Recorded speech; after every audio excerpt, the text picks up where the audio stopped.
Oy.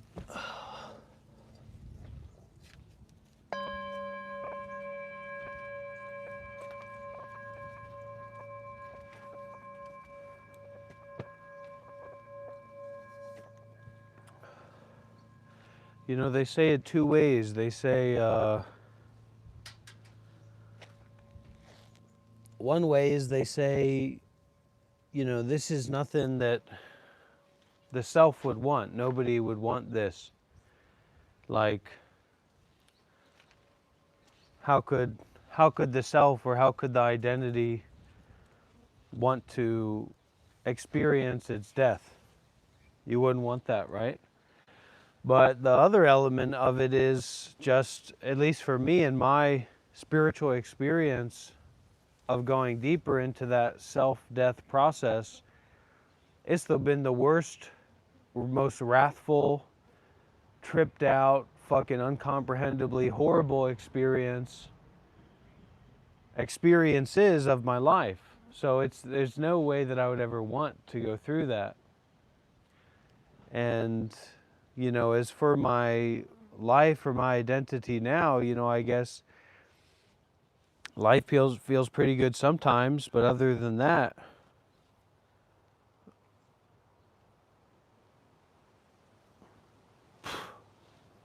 so some cats you can't let out of the bag. You just gotta let them die or whatever. But once it's out, you can't put it back in. That's the thing. No, you just kill out, in and out, and then it's gone. Where are the things? Where are the things that are not there? Right? They're over there. I'm talking about paper for the fire specifically. There is one over here. There we go.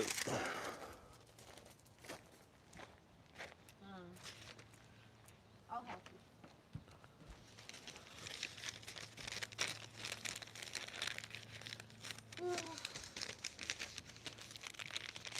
It's definitely not fun, and you know, I don't know how many people have heard me tell this story, but I've always talked about with my teacher who travels with a bunch of monks and nuns and goes through India and all these different interesting experiences and people.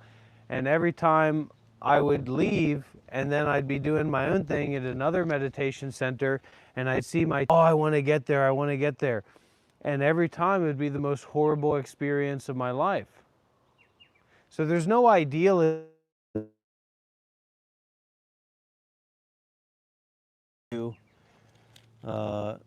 to keep you entrapped in self.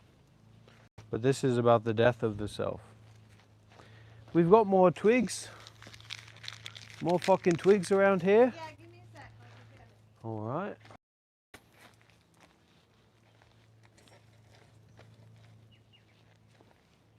Good.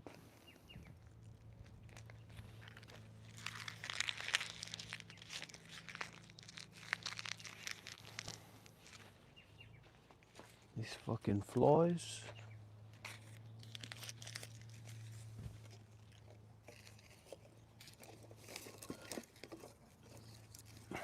What's this? A ciggy. What are all these flies doing here?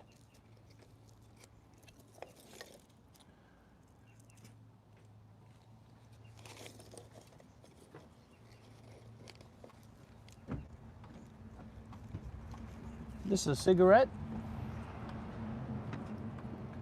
Yeah. Cigarette or a joint? I think no, the cigarettes are just my friends. She just put them on the ground. Oh, all right.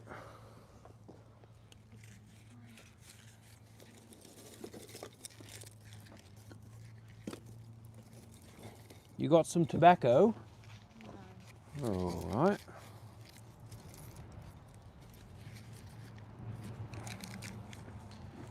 Tobacco keeps the flies away, right? I've got some. You know what?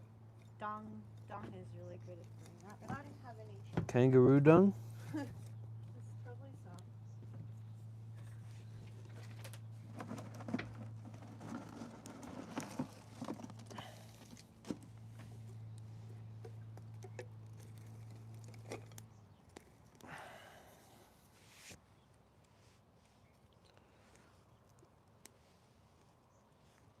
Is this tobacco or is this the green monster?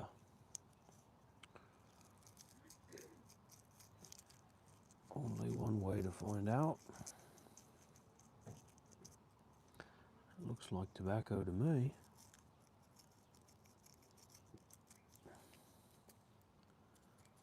Let's see here.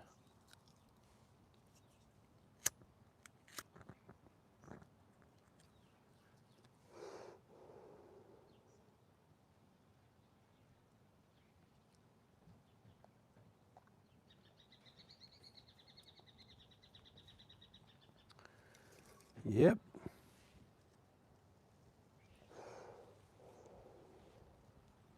That's tobacco, all right.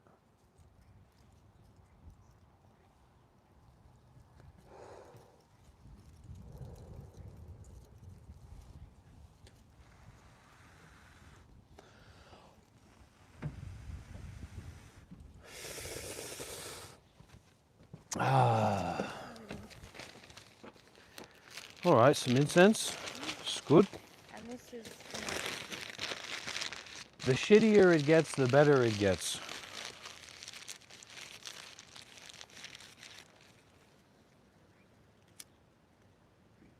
Just like compost.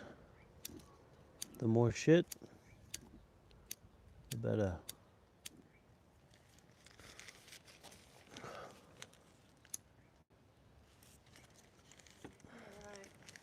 But then you start smoking the weed and you drink the alcohol and everything gets topsy-turvy again. And you think that's good because you can have a good time, but it's not about having a good time, it's about having a free time.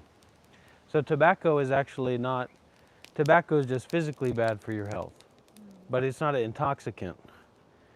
But when you get addicted to it, you can get big problems with that. I always describe it like a hook with a barb in it. A tobacco? Yeah.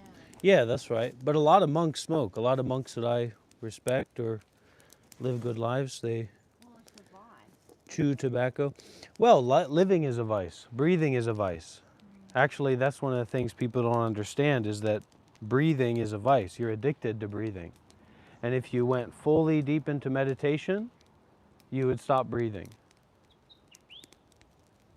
That's very, very deep in meditation.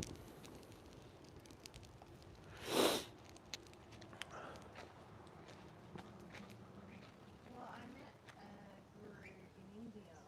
You met a guru in India, eh? I did. And he was a breatharian. Oh, yeah, one of those breatharians.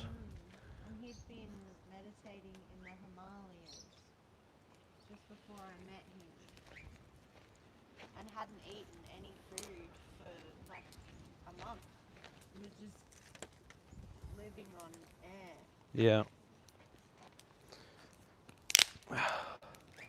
Well, it's easier when you've got more, just like people online when they're watching and listening, a lot of people have been talking about how great you are, and how fine they find you to be. So there's I'll mix all the different poisons together in a pot, and then you got a community and you got a lot of dharma going on. But so my teacher's always doing that, giving people opportunity to share and to lead and to be in different positions.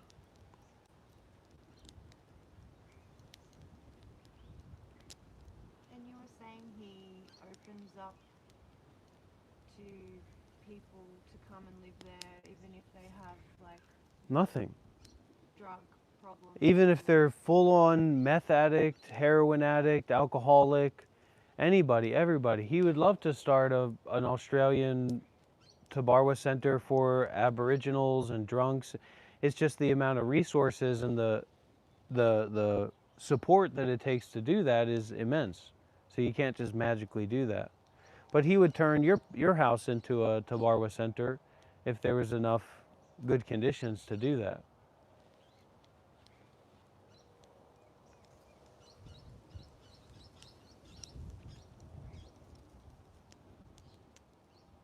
Is that what you want to do? Turn your house into a Tabarwa Center? No. No, it's not. I've already done that, trust me. Yeah. Like my last husband. husband, well, my husband, but I'm actually married. Uh-huh. He's a full-on junkie drunk. Well, there's a difference, dear, when it's concerned with the Dharma and with awakening. So this is the problem of equality, making everything equal. So, you know, there is such a thing as what there's not, and there's not such a thing as what there isn't. So,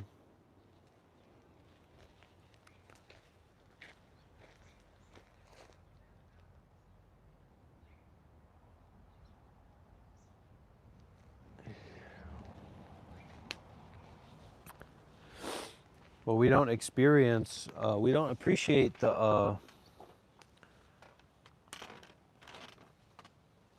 normalcy or the ordinariness until shit hits the fan. Then we're like, wow, I wish things could just be as they are.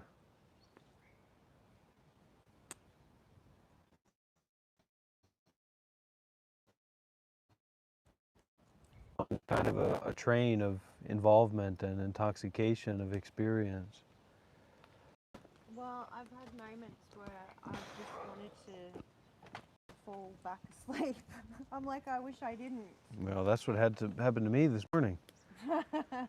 But it would have been better to just wake up, you know, and not to be frustrated by the conditions. So Did you yell at me this morning? I didn't yell at you. Crocodile Rob did.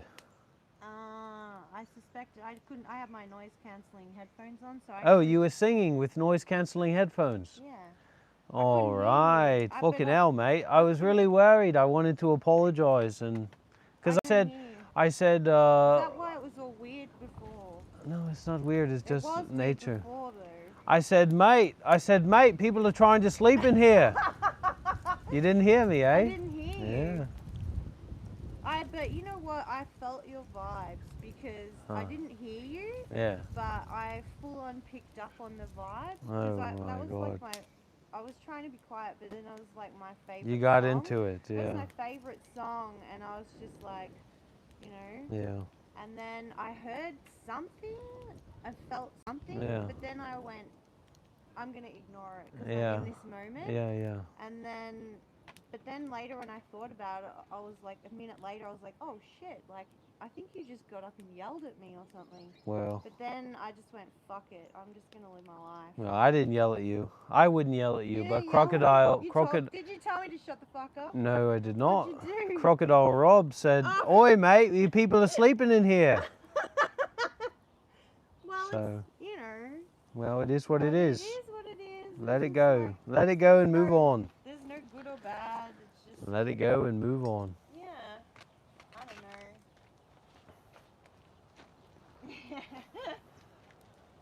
But I'm kind of like, I like that, you know, you can have it out with people and Yeah. move on. That's Fine, right. It's okay. That's funny. Yeah. That's hilarious. Funny, eh? That's hilarious. Yeah, you want to put here? Oh. Put on your blouse. My big girl's blouse. I did you, mate. You in here? So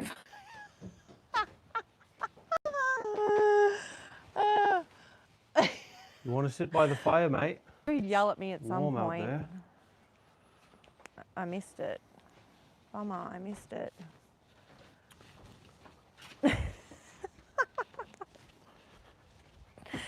Oh, that's so funny. That's what a community's all about, you know? Well, yeah.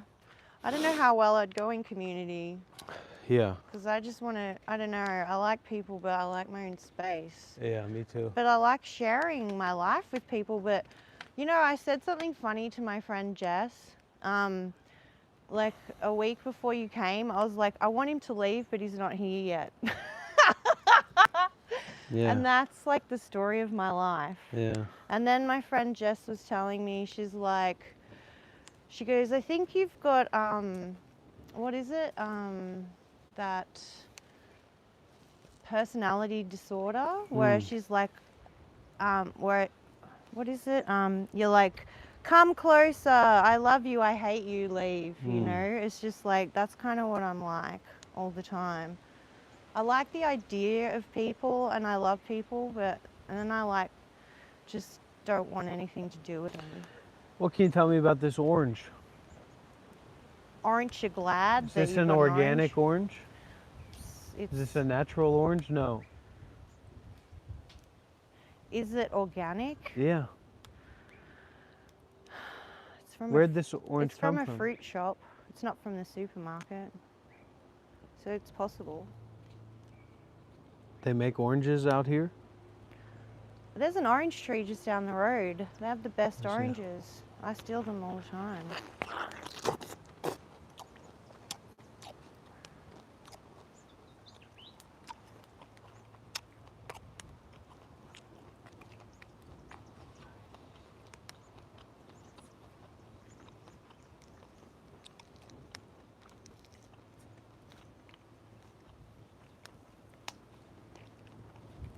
This is good to do.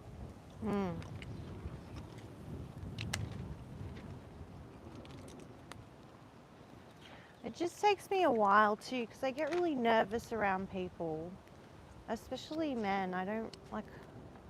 I only really hang out with kind of, I don't know, I have friends of all ages, but the men friends in my life are like older. But my son, like he's my son's age. Yeah. I'm used to hang, and my nephews are all around this age, but it takes me a while to relax. No, I feel the same way. Yeah, Too. around strangers as well, like. Yeah.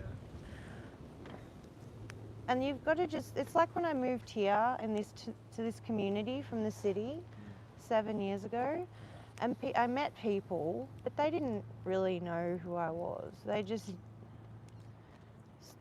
knew that kind of version, but we didn't have history, you know, whereas my family have known me my whole life, and my best friend, like Jess, I've known since she was a child. Over 30 years. And I don't know, I'm not, you know, I'm an acquired taste. I'm not really. Yeah. I always feel like, you know, with men especially, I also get like, I'm always like wary and cautious because I feel like there's always like that under threat of like violence. Oh. Yeah. Yeah, well, not to take anything away from what you just said, but welcome to my world. Yeah, as I know. well. I often think about it like how it's for like women, you know, it's hard.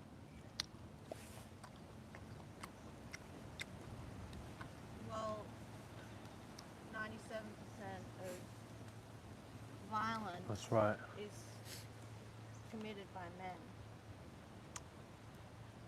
which is pretty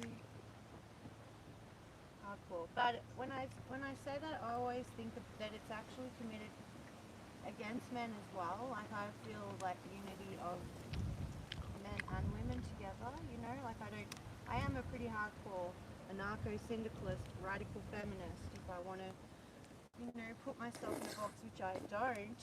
I want to take myself out of the box. But this hardcore, I have done a lot of research, you know, and I've really put myself out there. Like, and that's why it's so hard to let go of all that. It's just, I'm so invested in myself. And the letting go is, it's humbling. And I thought I was already humble. Okay? Yeah. Turns out I got a lot to learn. I feel the same. I feel like even though this trip's just started, I still feel very humbled. It's a fucking nightmare. It's a living nightmare. Living, breathing. That means it's going well. Well, it means can it's only get working. worse. Oh, it's going to get worse for sure. It's definitely going to get worse.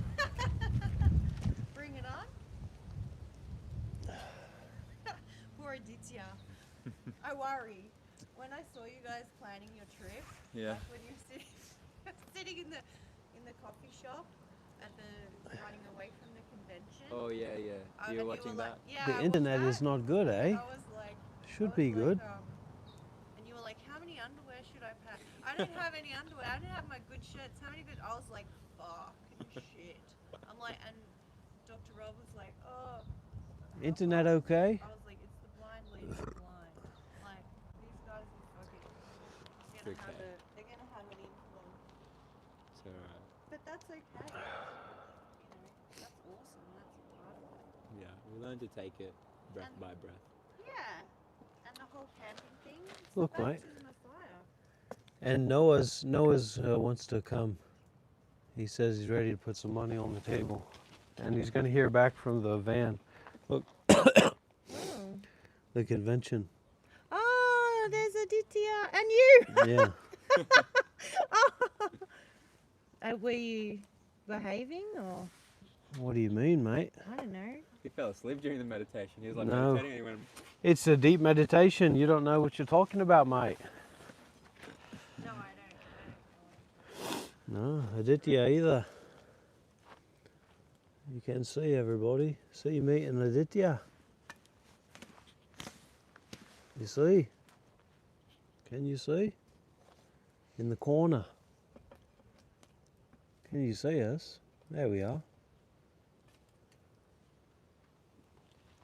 Like one of those people that just has to poke fire. All I've right. just got to like constantly play with the fire. Yeah, it's fun. So maybe we call Noah about this camper van. Need a few more sticks.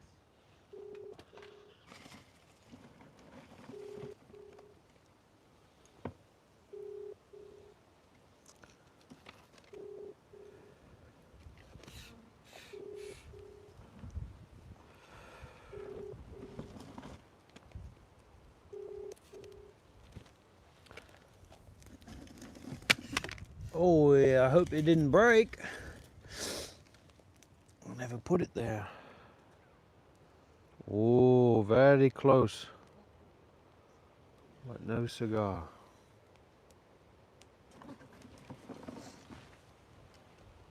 That's a really old saying. Yeah. Do you have a cigar? Close to the cigar. Do you have any cigar here? Oh, yeah.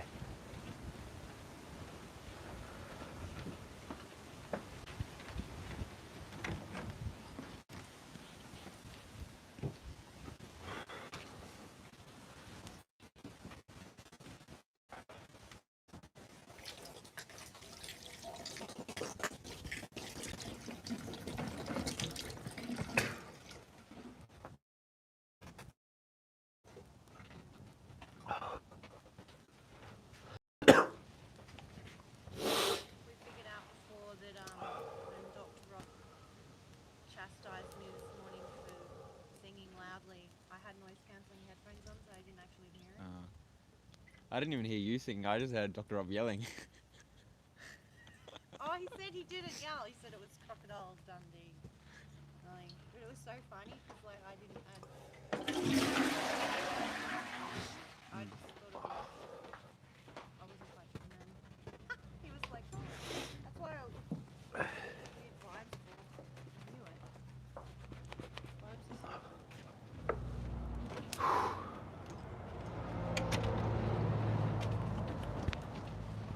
Here we go.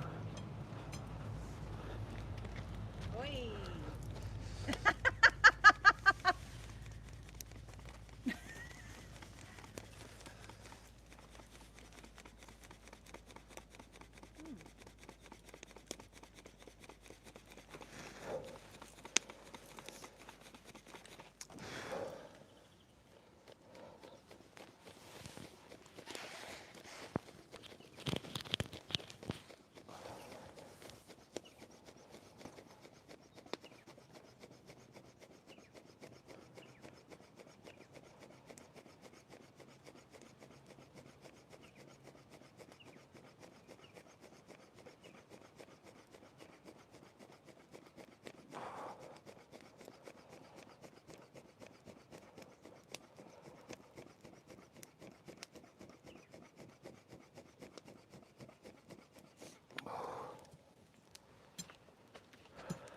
Bonkers.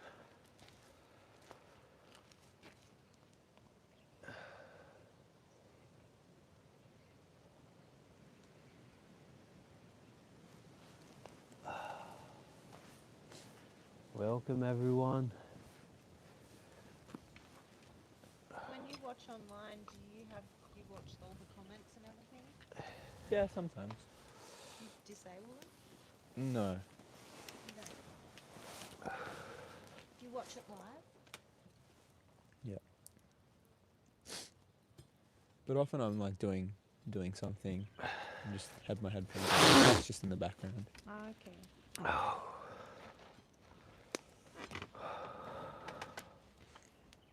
What does your girlfriend think? Well, I was just texting her and she's just, she's like, I don't know, she's not like vibing with this whole thing anymore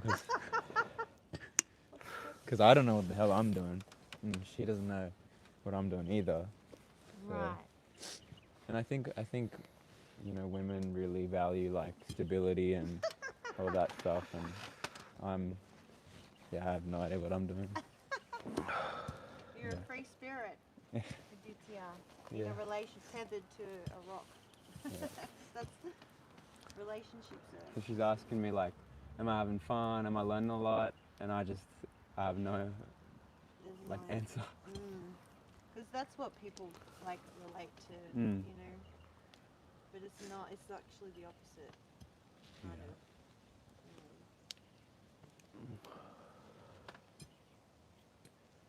It's a retreat of unlearning.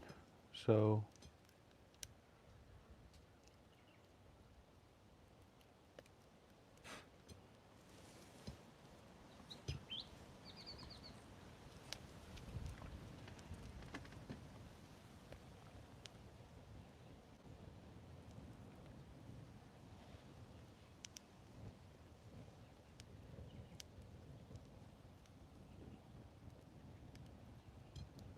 I liked your comment yesterday on the phone where you said, throw that thought into the burn pile. yeah. Because I went to my friend's house today and he'd done a big burn off and there was a massive burn pile. Boy. And I thought of you and I thought, wouldn't that be nice to just throw your thoughts into the fire, Yeah. Burn it all. Yeah. Burn it down. Like, Well, that's what we're doing, right? In some way. yeah. Well, the smoke is cleansing too.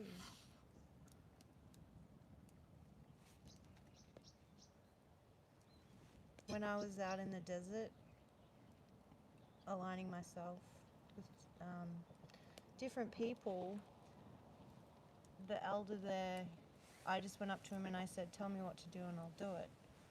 And he just directed me, and I was digging.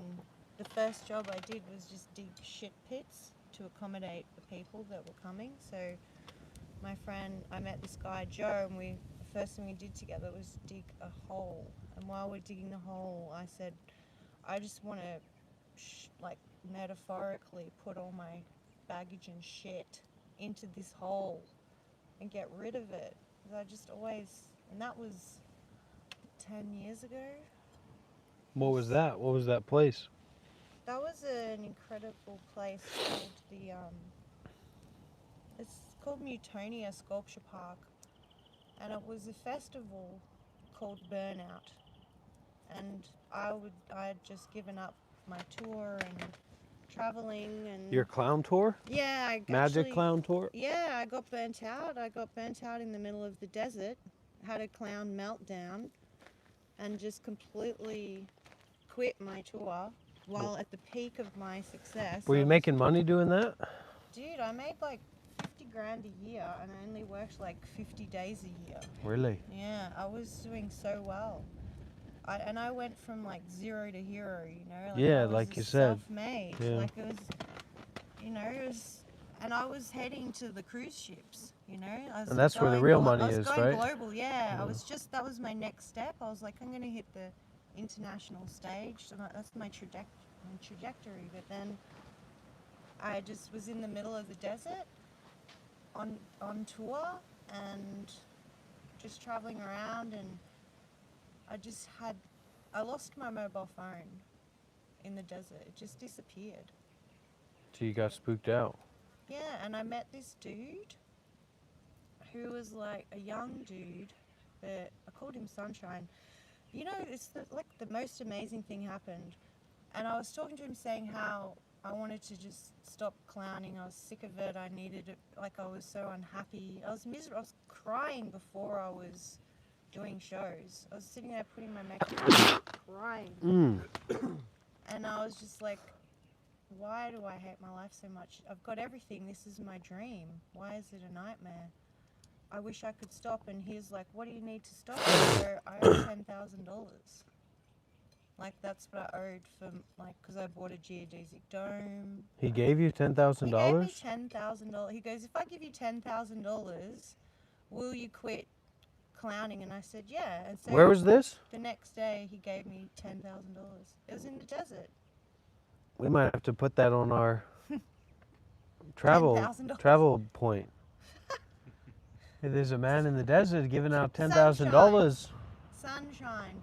Mr. Sunshine, eh? Anybody here online know Mr. Sunshine? But how incredible, that was like a miracle, you know? So I quit. I gave my tour to another clown, and I sold my teardrop, and I gave away all my personal belongings. And, The legend of Mr. Sunshine, eh? and then that was it. All right. We need to seek Mr. Sunshine. Yeah, so miracles do happen. Like, you just put it out there, and it, you know, it all comes That doesn't alive. sound real, though. You were a clown, a professional clown, Doesn't magic clown, and you were going through the Australian bush, and you lost your phone, and then in the middle of nowhere, you met Mr. Sunshine, and then Mr. Sunshine gave you $10,000. Who here believes that story? Wow. See, now it's like is this the lesson? It's not. It's a, Well, that's A just your non-story. attachment, right, to the story. But I believe in not thinking, you know. So what are we gonna do about that? burn it to the ground. Yeah.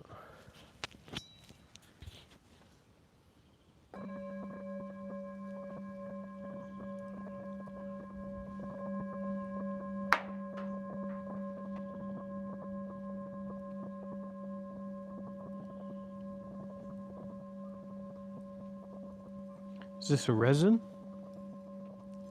This is from the really old. Yeah, this is the really old. That's probably 200-year-old tree. Really? Yeah, it's from a mill, from the Mudman. It's from the Mudman's house. Offcuts from a really old mill. But the stump wood, that's the stump wood that I was telling you about. Is that you? I don't know. That's from when they first came and colonized and raised the paddocks that had just trees everywhere to plant crops. And they're the trees. So they're over 200 years old, and they're like it's nearly petrified wood. Beautiful. That resin, I want to get a look at some of that resin there.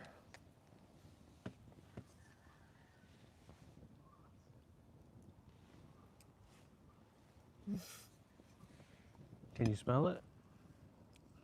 You gotta like vaporize it to smell it. You gotta put it on like the, you know, the coals. You know about that, right? But that's a heck of a lot of good resin coming out of there. What can you do with resin? You put it on like red hot coals, and then and it makes like a vapor, a resinous vapor from the tree, and it's very nice. But it'll harden, it'll solidify, so it's melting out of there. Must be a bunch in there.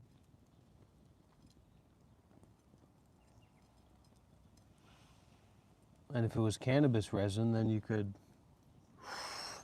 then you really have a panic attack. It's true. Yeah. It's funny because it's true. Oh my God. I laugh to release the tension on my body. Yeah. Well, it's just a relief to think about that, right? Because that's not what's happening. So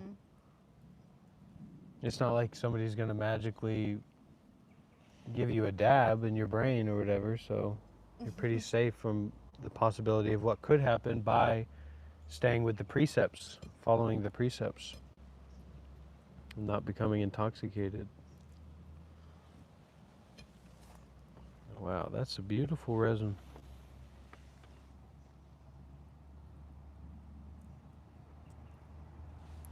Mm.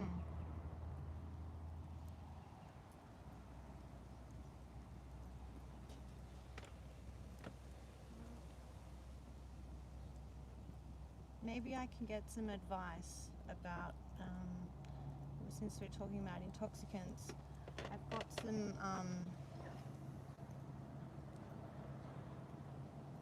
DMT. What kind of DMT?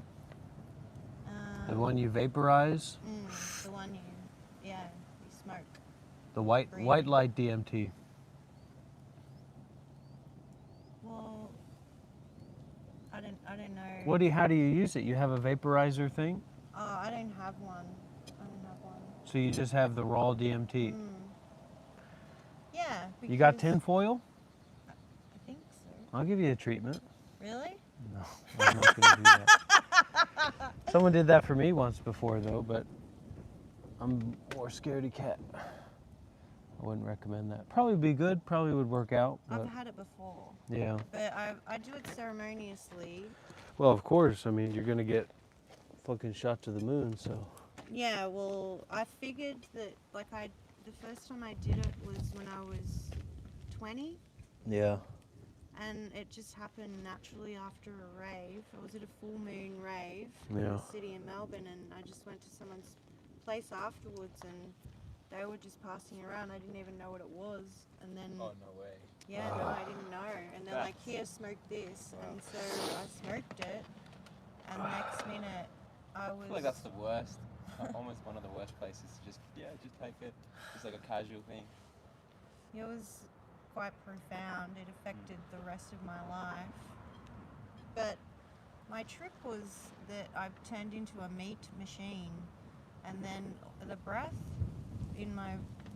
was life, and everything was connected. Like the earth, everything was just one, and the breath of me was passing through everything. How much DMT do you have?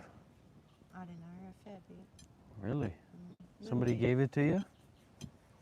Yeah, a present for my birthday because I had What it. color is it? Is it a white powder? It's not. It's like little. It's crystals, yeah. Oh. But and then so they say you don't find DMT. DMT finds you. But, and then the next time I had it was 20 years later, when I turned 40. My friend, who's a scientist and geologist, he made his own DMT.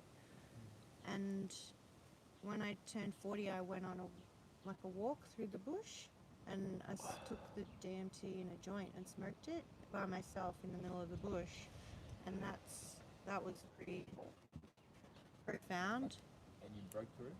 Well, that was so different to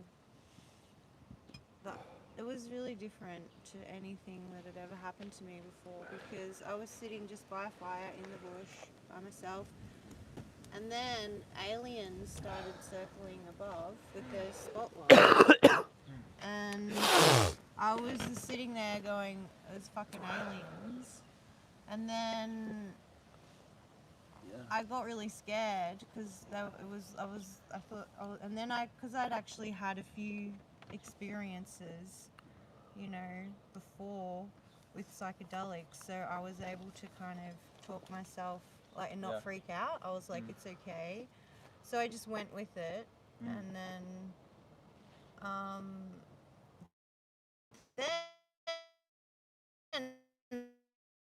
and it looked down at me and it gave me a vision, and I was like, what the earth? And it gave a vision of me with just a backpack and a stick walking the earth, and I was like, walk the earth, what the heck?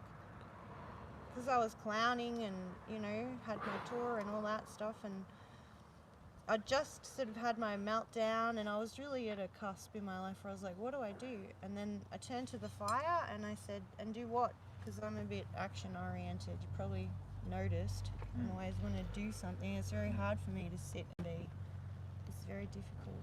It the fire said do magic, and because I was a magician, you know, and I'm like, oh, magic, like I don't want to do that, but it was like not like tricks, heart magic, and that's when I went, like heart magic, like real magic, like Yeah. kind of what you do, you know, I've been hearing that. Like too. gay magic. gay magic. Yeah, exactly like that. Mm-hmm. Just like connecting with people and, you know, easing some of the suffering. Like, that's possible, right? Surely. Like, are you saying that's not? We can't ease the suffering? That there's no relief? It's just endless? Boundless? Or and that's an illusion?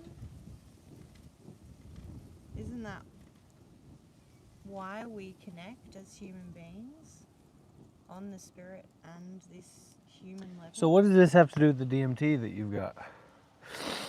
I was just telling you about the Oh. DMT. You asked me if I had any drugs, and I don't That's do what you drugs got. anymore. And then I'm like, well, I've actually got some DMT because now I just turned 50 this year, and I was like, it's time.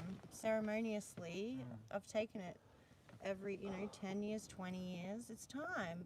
And then I got on this like Buddhism trip and this non-intoxicant trip, and I'm like, now I got the DMT because it found me. Someone just gave it to me. They're like, oh, you should have this, and I'm like, okay. But now it's just, I'm just like, what do I do? Should I take it? I don't know. Once I was given 5-MeO, but Given what? you know how there's two different types, like NN-DMT and 5-MeO? I don't know that. No, I don't know. Well, they I don't say, know like, anything, Aditya. Yeah, well, 5-MeO is supposed to be like DMT on steroids, so Oh, it's like. that's a pretty big call. 'Cause already by itself, it's like. But I ended up chucking it in the bin. Oh, you didn't take it. I didn't take it because I was like, man, I'm not ready for this shit. Like, At least I was you. too young. That's a pretty. And I knew like how That's good. reckless I was. That's good. I knew I would do something very reckless. You are wise. You are very wise. Well, honestly, I ended up kind of chucking it by accident as well because I was chucking away all my weed and everything. Accidentally on I was like, I don't want purpose. to do any drugs, and I was like in that headspace, so I was like, just bin everything because it's all in So one I'm- box. Just bin the whole box. Yeah, right. And, but later on, I found out that 5-MeO is extremely, extremely rare to get. Okay. Very rare to get, especially in Australia, because usually it's synthesized by the toad. What? Yeah. By a toad. By the toad, yeah, they get it from the toad's like glands on the head of the toad. What? Or it Is can that be synthesized real? in a lab, yeah. That's a real thing? Yeah. Oh, life is such a trip. Like it really is. Humans. You know Bashar? No, I don't. Well, he's like a man extraterrestrial for like 40 years. He's honestly, out of all these channelers and woo-woo guys, I genuinely think he's legit, very legit. Yeah, right. And he also says, all of these guys are like saying like 2027 is the year where open contact with extraterrestrials starts on maybe more of a global scale. But he also says different measurements of DMT allow you to connect to different entities. Yeah, I've heard a little bit about these entities and realms. Do you think any of them are gay? They're probably all gay. Are Probably. you? They're all gay. Probably all the DMT entities are gay. Are you gay? No, Am I gay? I don't know. That's your business, not mine.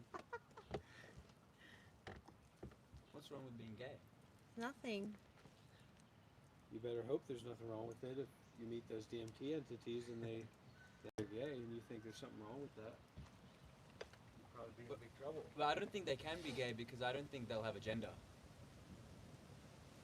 They'll have an agenda, but not a gender. Maybe. Maybe.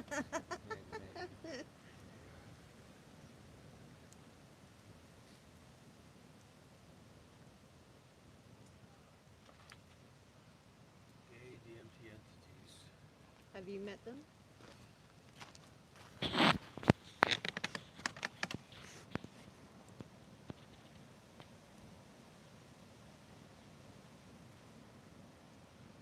Just hallucinatory appearances. Mm. So, But then, isn't this an illusion? yes.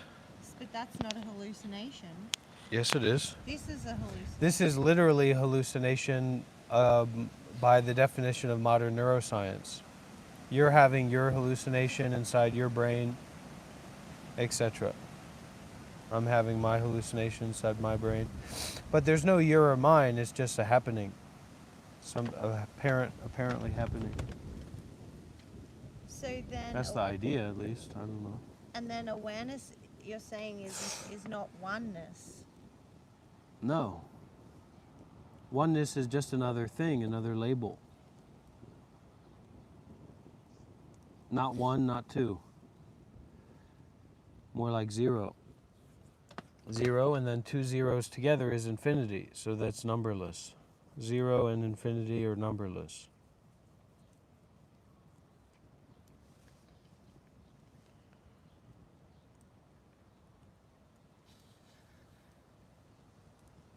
Like, this experience is boundless, and if you took a bunch of DMT right now, you'd experience how boundless it is. And that's just a little chemical or whatever. But it's already boundless. It's already without boundaries.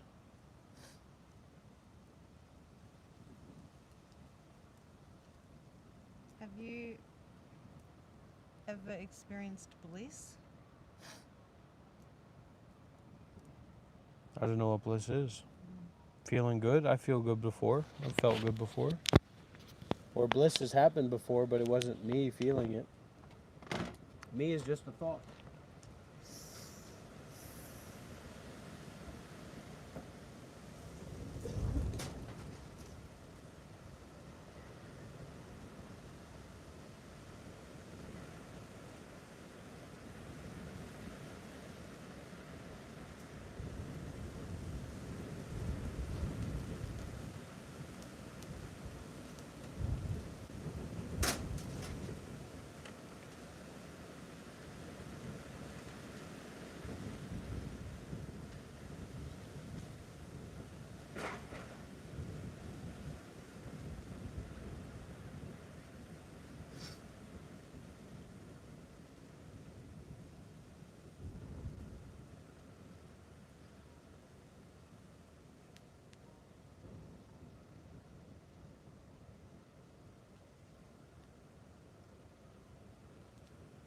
Have you managed to stop your thoughts?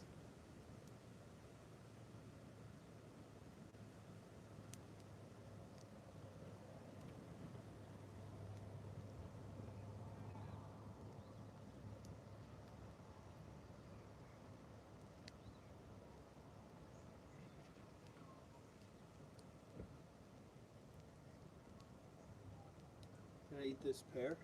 Please.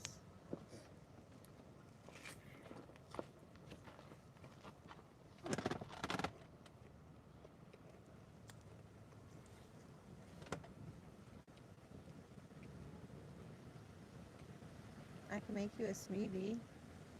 You don't want it? No, this is okay. Okay. Well, I bought that fruit to juice as well. I thought it'd be nice to have some fresh. I've got a juicer. Hmm. I thought I could make a nice juice like celery and beetroot and fruit and drink the food, you know? Mm. You're into that? I'll totally do that He today. loves the juice. You love the juice? I like smoothies, yeah. You like smoothies too? I Yeah. can make the best banana smoothie ever. Like almond milk or something. You're beautiful.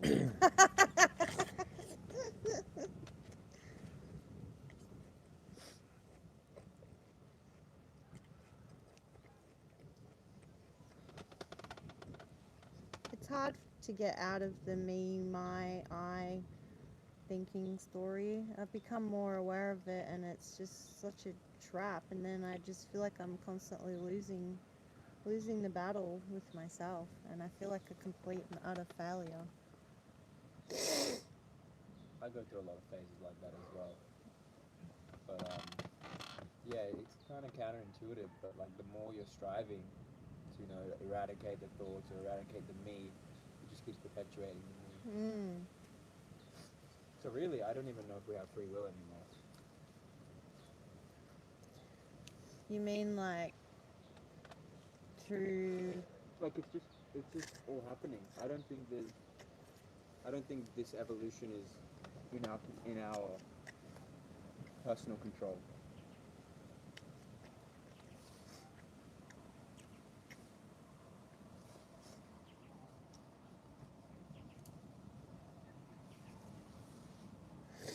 Some people are born gay. Some people are gay for pay. Okay. Some people are gay and straight. Bisexual. I wish I was gay. Some people wish they were gay. Mm-hmm.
Where to put this? Just throw it into the bush.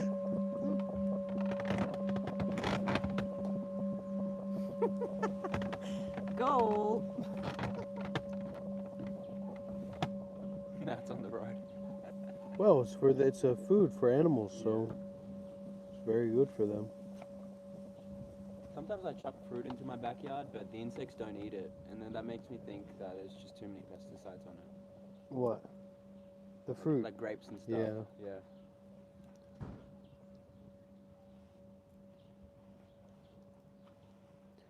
Well, that's the thing, is always asking, how does this, so what does this mean for me? What does this say about me? Or now what's this got to do with me? But if you take out the me from the equation, you got a different way of looking at it. So the Buddha said that reality has these three marks. One is impermanence. So if everything is impermanent, or if everything is more impermanent than permanent, then why are you so fixated on the appearance of something when you can have faith that it's going to disappear? And the only reason long enough to see the disappearance of the most real appearances that you've ever experienced. You is just a thought, just like a belief or an idea, something that you're bringing up, kind of like you owning this property. Well, so what are you going to do when the evil bushmen come in and burn this place down? And you say, but my thought, but my ownership. It doesn't mean anything, actually. So stop taking ownership for thoughts, and stop taking ownership for experiences, and stop the stopping as well. Then it's just awareness.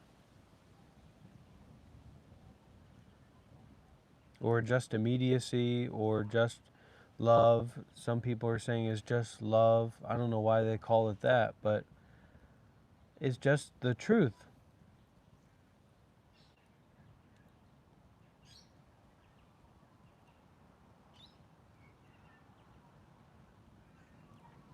But I wouldn't say it actually seems that way to me.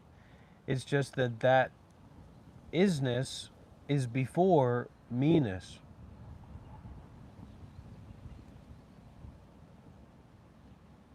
So it's impossible for me to actually have anything to do with what already is.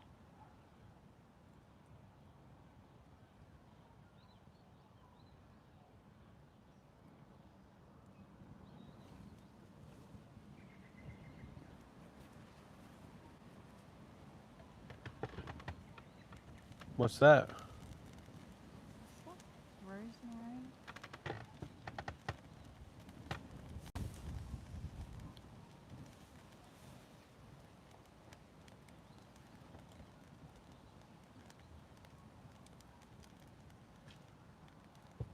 Oh, that's nice. Mm. That's good for DMT. Do some DMT and then smell that. You're going to feel real good. Mmm.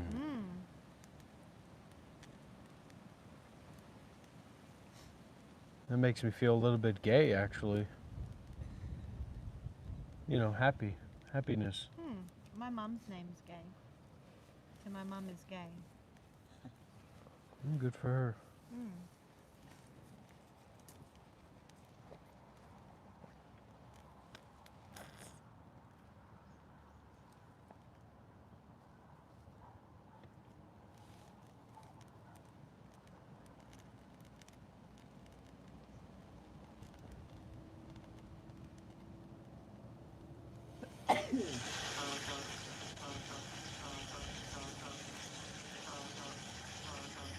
Oh, I know this guy. I've seen him. Every time I accidentally scroll past your stream, he pops up. He's the real version of me.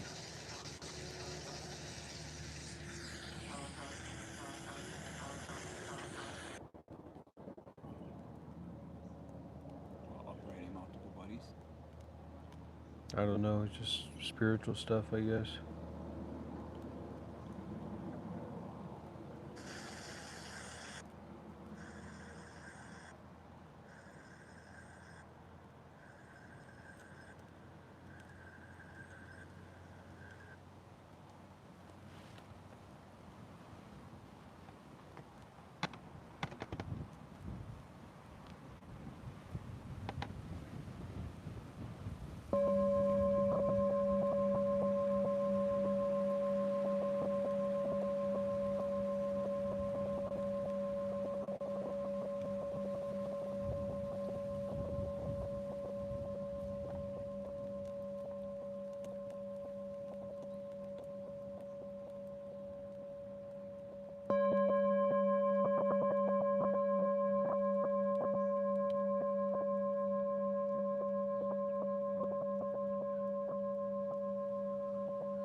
Hmm.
Hmm.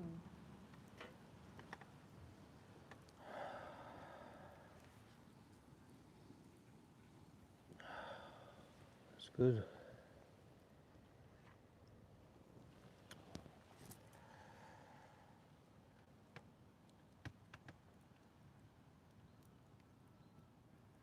Hmm.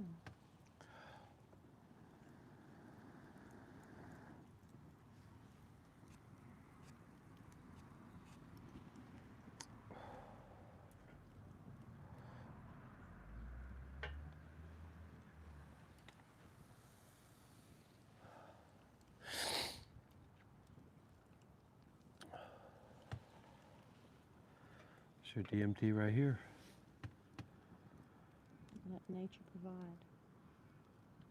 Hmm.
Did I tell you, Aditya, my, can I share a quick story? When I first discovered Dr. Rob, it was maybe a month or so after. It was like I went to Melbourne and saw my family, and I was just there, and I was like telling my son, I'm like, oh yeah, this dude, he's really, like, I'm really down with, and then I was like, he live streams all the time, and Ax was like, oh, let's have a look. And so he went online and Dr. Rob was there standing on a chair, just making noises or whatever for ages in the apartment. And then my whole family arrived, and then they ended up watching him for like over like an hour and a half. And then like my entire, like I had everyone, like my sister, my mother, my son, my two nephews, their girlfriends, my sister's partner, like all my nearest and dearest, and then they all started attacking me, and then they started trolling him online as well. My son signed in, and I was like, be nice, but my son started trolling, and I was just like, I couldn't believe it, and I was like, what the hell? Like, he's done nothing. Like, we wouldn't treat someone like that in real life. Why are you doing this? I don't. And then my nephews came, and they were worse. Like, they were saying really horrible things, and I'm just sitting there, going, what the heck is going on? And then they all turned on me, and basically were saying that he's a fraud, and there's so many online shysters, you know, trying to take your money, and that I'm being taken advantage of. They're like, do you give him money? And I'm like, yeah, I've given him some, you know, gratitude and donations. And they're like, oh, he's you know, taking advantage of you, and you don't understand because you're not. And I'm like, I'm a fucking grown-ass woman, 50 years old. Like, what? And now you're all deciding that I can't fucking decide who to follow online for like spiritual work? What the flying flippity fuck? I was so shocked, but my sister actually was the only one that didn't, like, that kind of stood up for me, and my mum did too a little bit, but she still didn't like the persona of the guru. And then it was very powerful, and I said, and it caused this big conversation with my family for like 2 hours, where we were watching him online, and everyone was talking, and I said to them all, I said, this is how powerful he is. Listen to us. Like, listen to what's happening. Like, this is awesome, you know, this is bringing us all together, and we're having this great moment. Like, can't you see how powerful this is? He's not even saying anything. He wasn't even saying anything. And it was really, really, really interesting. But it carried on all night, and then we went out for dinner, and then we came back, and then it happened again. It just went on all night, and then I went and stayed at my best friend the Bird's house, and I told her about it, and she goes, we're gonna call this the Guru incident. And I'm like, and that was the first time I actually started referring to him as a guru, because at first I was like, this is not a guru. Like, I think I was just calling him a spiritual friend, even though I knew we were never going to be friends, and that I wasn't even sure what the spiritual teaching was, because I had no idea what was going on. But then I started referring to him as the guru, and then that felt better. Like, that felt right, even though I'd never met Dr. Rob. And then I wrote a poem about it. Did you get the poem? It was filled with Australian slang. It was like, it was spoken word. And a few days later, because I got home and then I like processed it, because it was a really full-on moment in my life, you know, it was actually intense for everyone. And I got home, and a few days later I just wrote this spoken word piece, just filled with Aussie slang. And then I performed it, like here. I performed it, recorded it, because sometimes I just do voice recordings and send it to people. And because I obviously like the sound of my own voice. And then I sent it to everyone involved in the incident, like all my family and friends, and yeah, and then I sent it to Dr. Rob as well. and it was, yeah, it was. But I've copped a lot of shit. Have you copped, like, I've copped so much shit. Nobody really, they don't get it. They don't get it. Yeah. And that's okay because it's not for everyone to get, and I don't even get it myself. Yeah. I really don't get it. But for some reason, you guys are here and this is happening. Like, it's actually happening. What the hell? And now I'm in it, and it, like, instead of the whole, like, leading up to, and even actually leading up to this, I nearly didn't want to invite you guys to my house. Like, I was really close to, because every time it just pushed, like, the teaching or the whole, it pushes me to readdress what I, like, so far beyond my boundaries of where I think, like, well, the thoughts, but what I can handle. I was like, Yeah. the whole van incident, because I promised the van, and that's sort of a big part of why, this situation happened. And then the van has actually fallen through nothing, like, it was beyond my control. Like, I tried really hard, but I didn't even have it myself. I wish I had it. If I had it, I would give it to you, but I don't have it.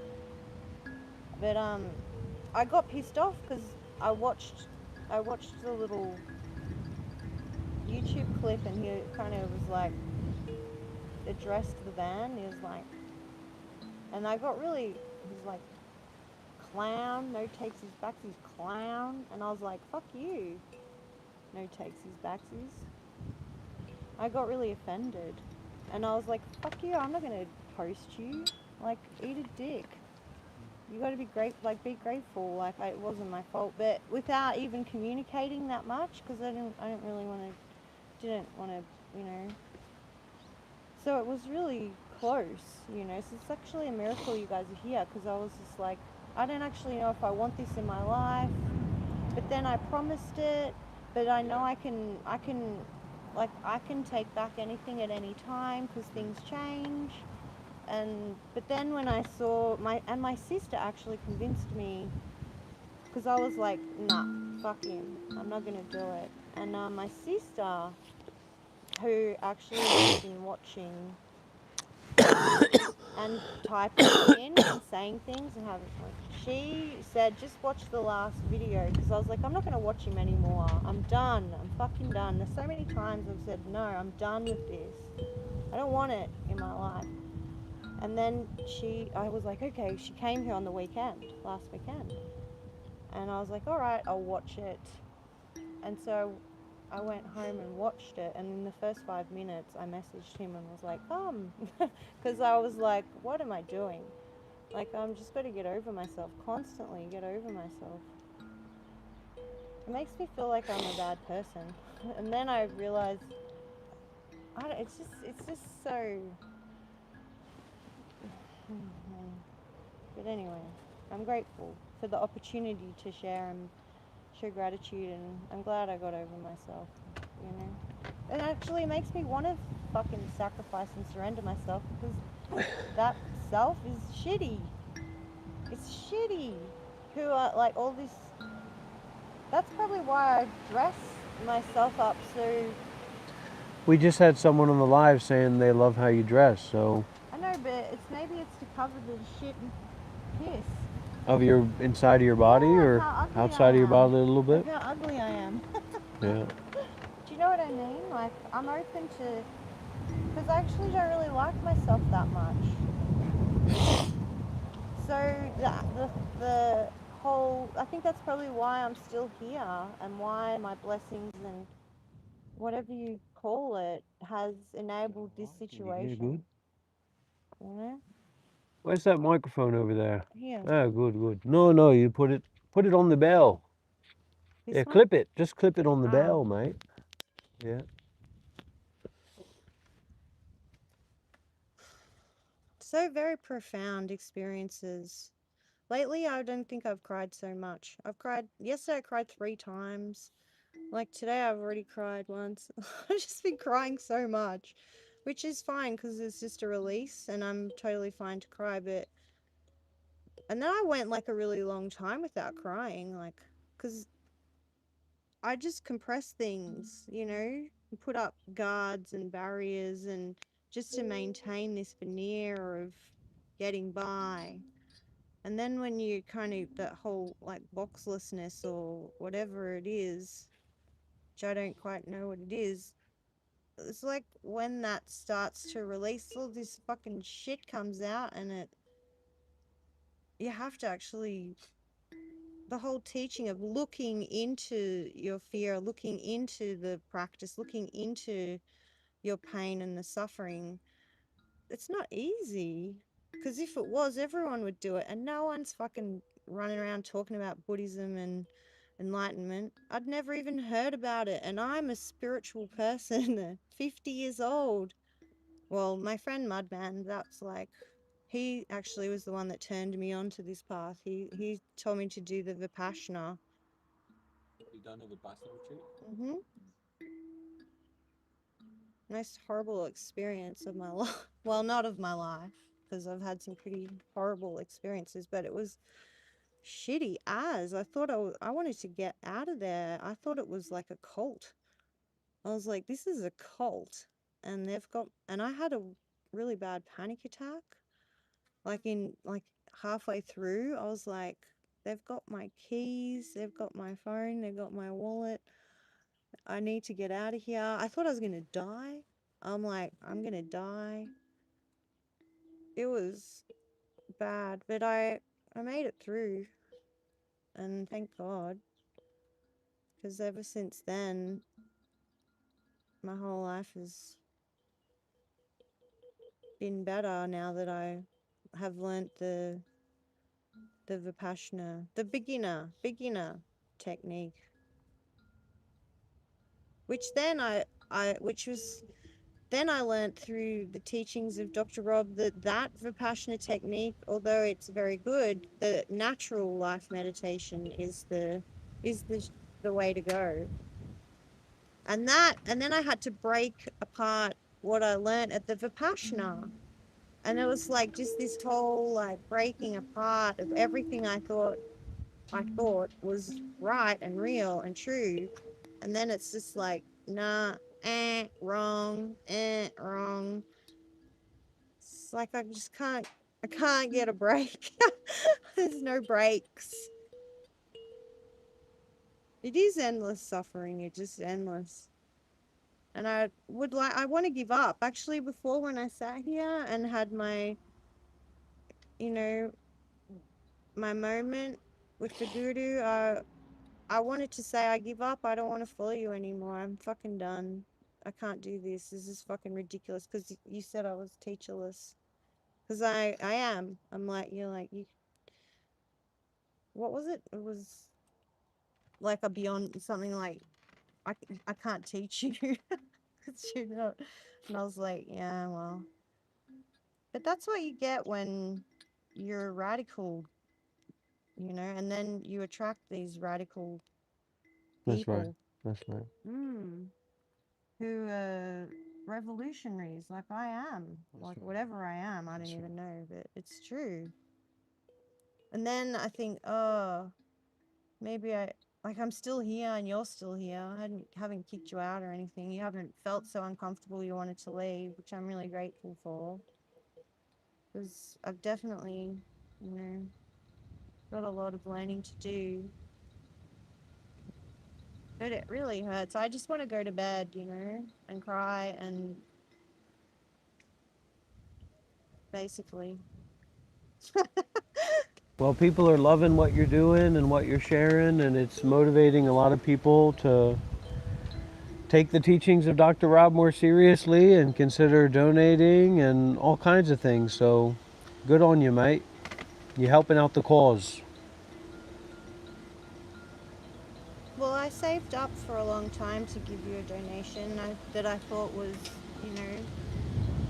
it was definitely worth it, and even before I met you, like the moment I met you, I gave you my gratitude in an envelope, and I knew that you didn't even have to do anything, and that I'd got my money's worth or whatever, whatever that, if there is such a, energy exchange with money or whatever. I was like trying to release my expectation, but I knew that even before you came here and stayed or whatever, that what you teach is invaluable and it's priceless. It's worth so much more than what I can give. But so I just offer you my hospitality, and that's all I can do, my best, which is just a little bit. Give a little bit. But if you have a lot, you should give it all away. Give a little bit of your cash to me. Give a lot.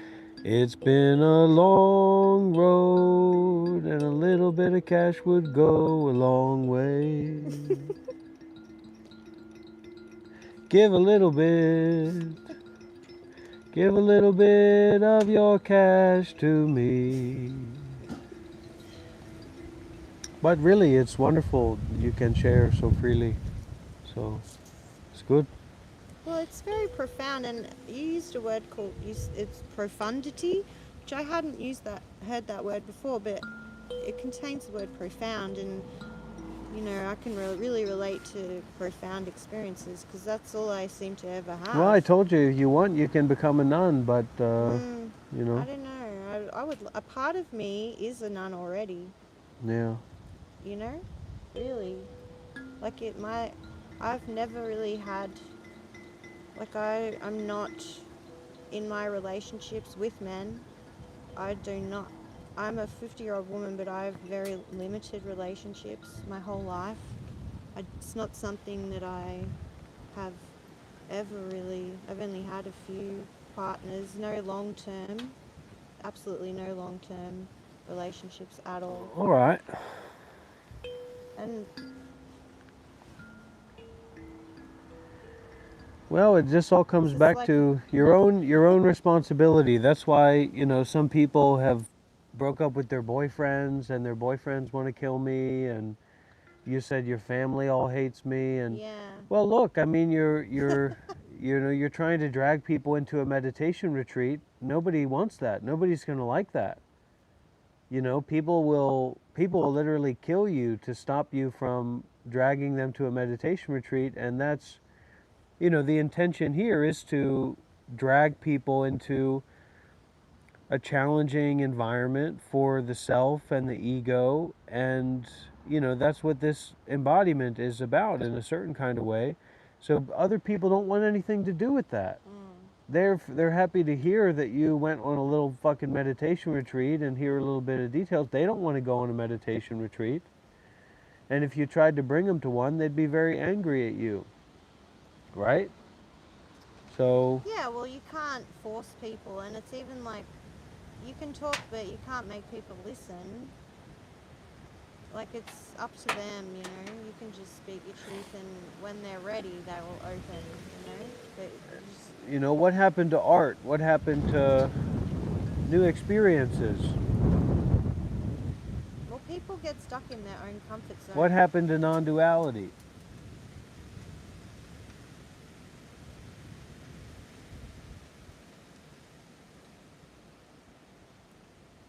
Well, I don't have any answers, really. Yeah. Just questions. Well, and not even that many questions. I guess I have a few, but they don't make sense. They're stupid questions anyway. well, that's just talking about yourself is kind of self-defeating. Like self-flagellation. Yeah, self-flagellation or self-masturbation or whatever. It's true. It's true, and that's something that I've been woken up to through this experience the last few days. I'm like, I just want to keep bringing it back to I've done this, and I've been here, and I've been to India, and I've done that, and I've had this, and I just think, what the fuck? Shut the fuck up. Me all the time. It's not about you, bitch. Like, What does Thich Nhat Hanh say? He says the NST radio, non-stop thinking radio. Mm. So you have to turn off the non-stop thinking radio when you're around the meditation teacher, or you're going to annoy the fuck out of them and they're going to get out of there.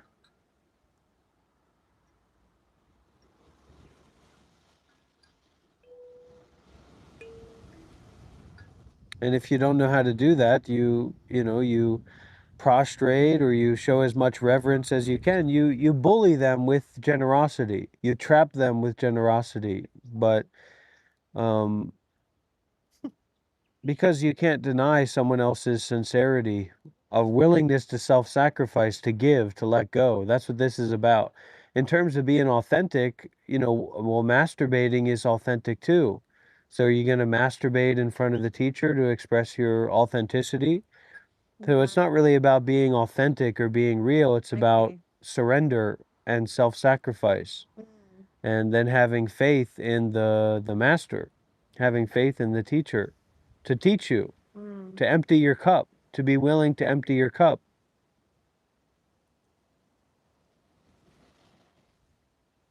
I am willing. But I am willing doesn't mean shit. Yeah. Nobody, it's like fucking Darren or anybody who reaches out to me and tries to get me tangled up in some fucking shitstorm of their ego. I'm willing to help you get to Thailand and stay in a fucking apartment with me and make your life hell. Well, that's great that you're willing to do that, but that's not, Yeah. that doesn't matter. Even if you're willing to donate, or you're willing to donate your property or something, so what? You just do that and then you go from there.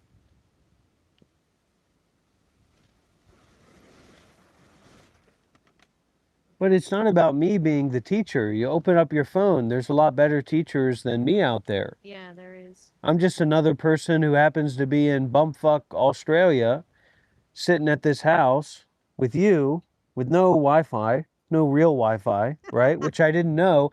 I swear I heard you say you got good Wi-Fi here. Well, I had no idea you didn't have Wi-Fi here, sister. I didn't know what Wi-Fi was. Yeah. I So, am a Luddite. yeah, it's all right. But It's alright, but.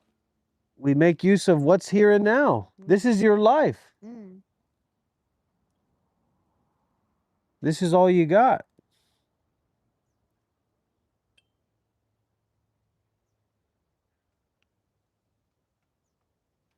And once you don't do anything, then everything is possible. Once you're okay with not doing anything, then everything is possible. Not just one particular thing based on your fear or your desire or your anger or your greed or just your habit. Nothing's going to change if we're just continuously operating on habit of what's comfortable or what seems to be the next thing to do.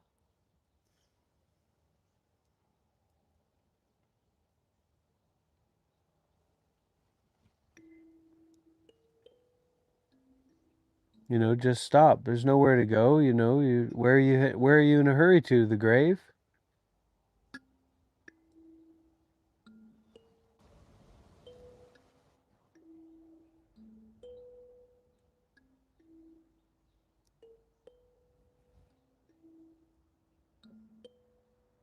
And when we don't keep adding things on, the things that are already there can become apparent and then fall away. Then you have maybe more access to the you-lessness of immediacy.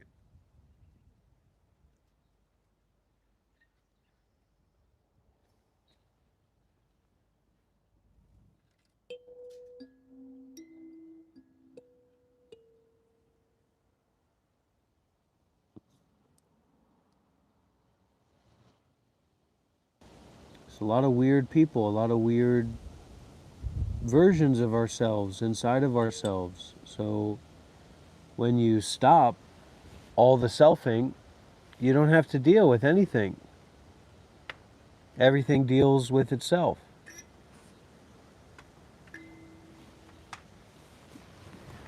Naturally. And without effort, the true path reveals itself.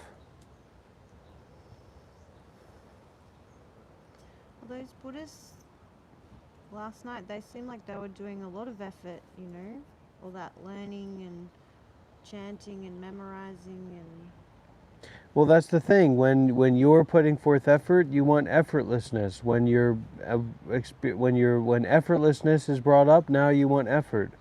So it's just constantly convulsing and revolving around the other. Okay, well now we've got that. So what about this? Well now we got this. So what about that? Now we got this. What about that? Blah blah blah blah blah blah blah blah. Blah.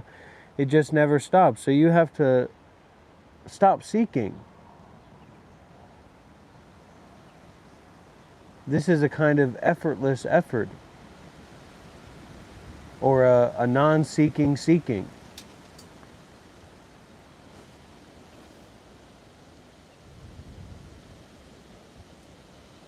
I mean, it's not too bad just to be and just to experience.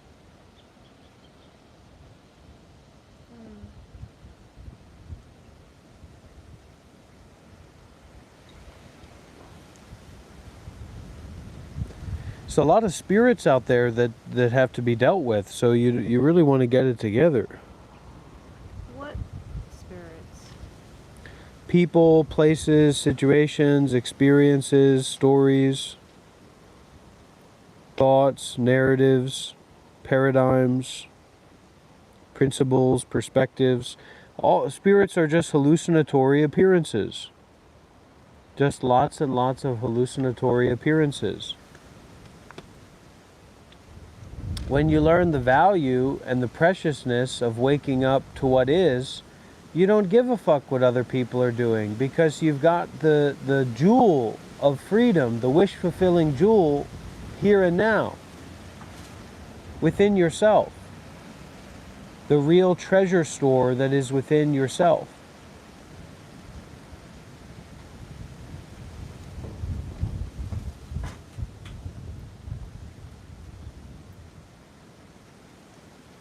So that obliterates the outside seeking or the infatuation with this situation or that situation or this possibility or that possibility. Then you can really arrive. Arrived at home, at home. I've arrived, I'm home in the heat. You're going to have to start going to that place an hour down the road for the Thich Nhat Hanh. They've got stuff all the time. Yeah, right. And they sing songs and they do little dances, and you can be around some empowered Asian women. Yeah.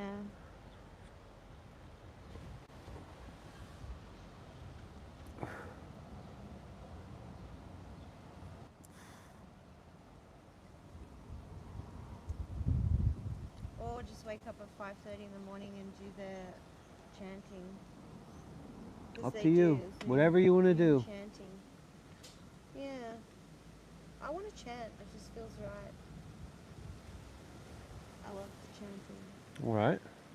But Good. then but then I get stuck in the because it feels good, I want to do it. But then the teaching is to avoid things that feel good and do things that don't necessarily. You're not a thinker. You're not a teacher. You're not a leader. You're not a spiritual. You're not. This is.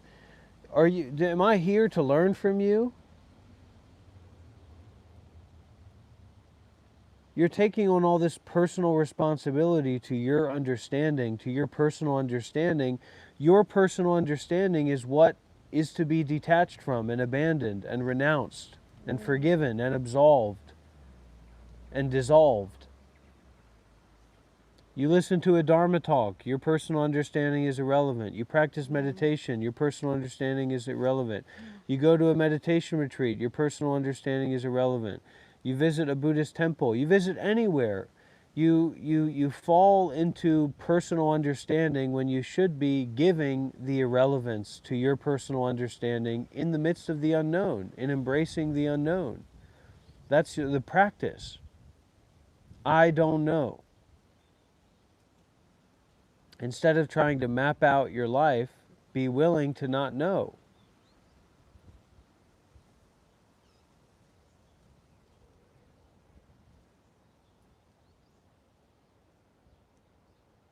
Where are you in a hurry to get to? You're in a hurry to get to the grave.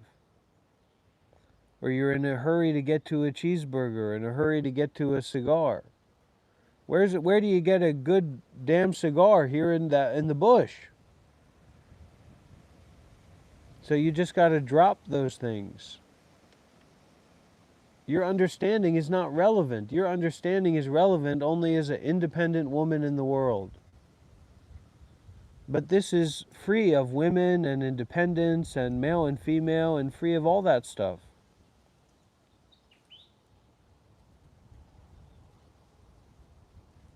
There's no such thing as male here. What is a male? What is a female? It's just irrelevant in not knowing.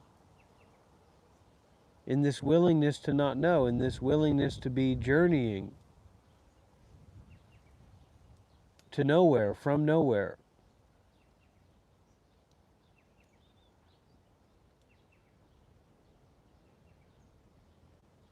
Being embraced by awareness.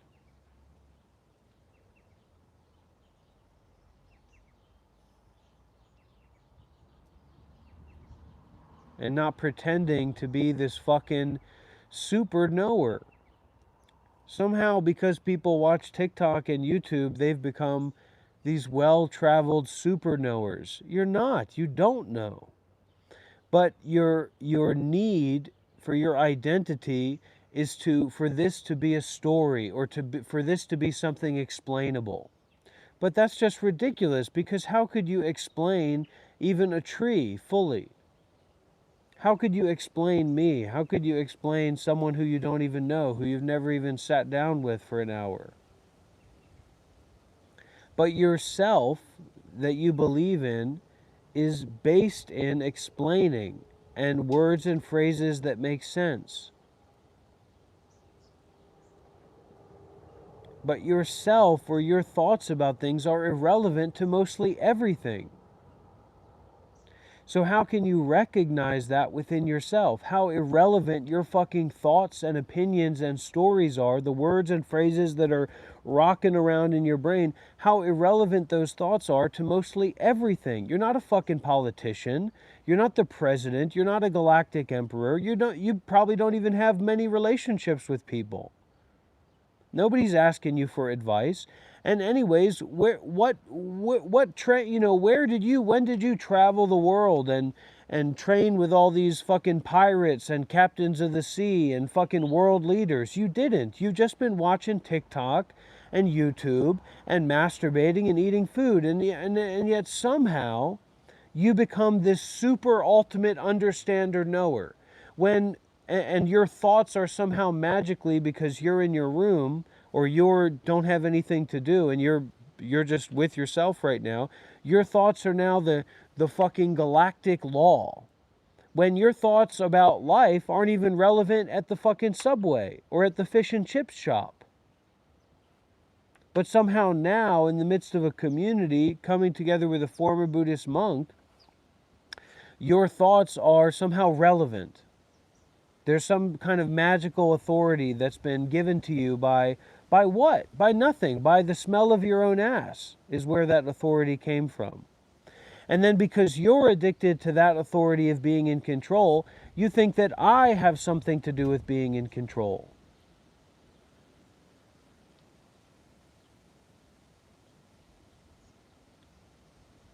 So it's just more and more unnecessary confusion and less natural meditation.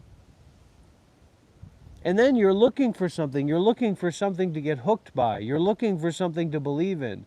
You're looking for something inside or outside to perpetuate a story where there's a you in it. It's not about being a good or a bad person. It's just being open to the irrelevance of what we think about things. Pretending to be a fucking politician, pretending to be a fucking world leader, pretending to be a social leader, pretending to have anything to fucking do with community in your life, or having ever had anything to do with community in your life. We had Aditya here. Aditya was asking me about what have I seen, like the fucking crazy shit that I've seen my teachers do in teaching or whatever, probably because I'm such a fucking lunatic. But what I told Aditya is I said, oh, well, man, you know, like farting and whatever. I said, man, what could be more crazier to you, to your lived experience, to your life, to your identity, than 1,000 fucking people living together focused on meditation and following some enlightened master? What could be more fucking crazy than that? Just that, and that's quite simple. But compared to you and the life that you lived, not the fake you as this universal overseer of TikTok and this universal overseer of media consumption, right? But you as this human being that's lived a particular life and had particular experiences, who's never even been in a room with 5 people talking about meditation or whatever, never even looked at a monk in the face. And now we're talking about 1,000 plus monks or nuns living together and meditating together and whatever, and somehow that's in your purview. That's something that you're well read about, well experienced about, well understood about. So once again, it's not about being in control. And that's why there's so much force to understand and to know about it. Because it's not about that.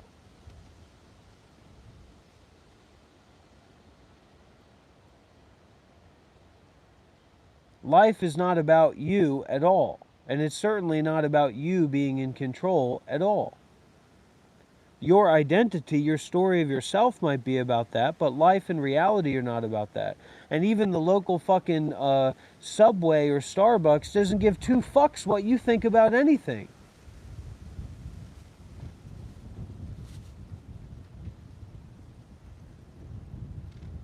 So why do you, if even the local fucking Starbucks that's just selling Subway sandwiches doesn't give a fuck what you think about anything, why do you inside of yourself care so much about what you think about everything? It's a little bit fucking ridiculous and retarded. Actually, your thoughts are irrelevant. Viscerally more so than they're relevant to anything. So this is to die.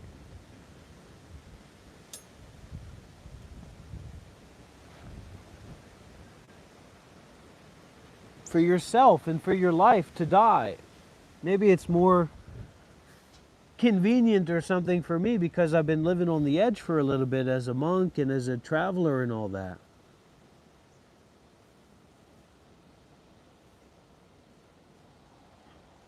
But it's actually good to let everything fall apart. Because that's how life actually works. Yeah, you might have another year, you might have another 10 years, your retirement plan might work out, maybe.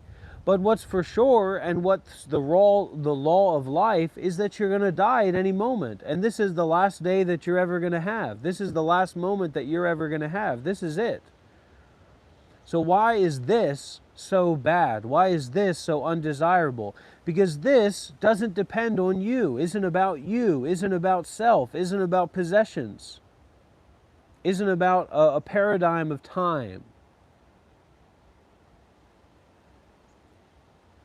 But this is very accessible and very simple and very, reasonable. And it's not that any kind of communication can't take place here. It's just that what we learn is a kind of authenticity, a kind of genuineness connected to the nowness of this. That's not solely based on our illusions of our lives. Where's your fucking life? Where's your girlfriend? Where's your boyfriend? Where's your fucking tomorrow? Where's your fucking yesterday? And then you pull out a knife and you fucking kill me because you don't want me to say that. But actually, all that's not necessary if we can just kind of turn the attention around or turn the mind around and see the way that it is. That's not based on words and phrases. And looking from the view that's not based on words and phrases, or the view of no view, or the view of viewlessness, or the view of just like being open, what is not impermanent? What is not subject to pass away? Where the fuck are those thoughts that you had about this and that?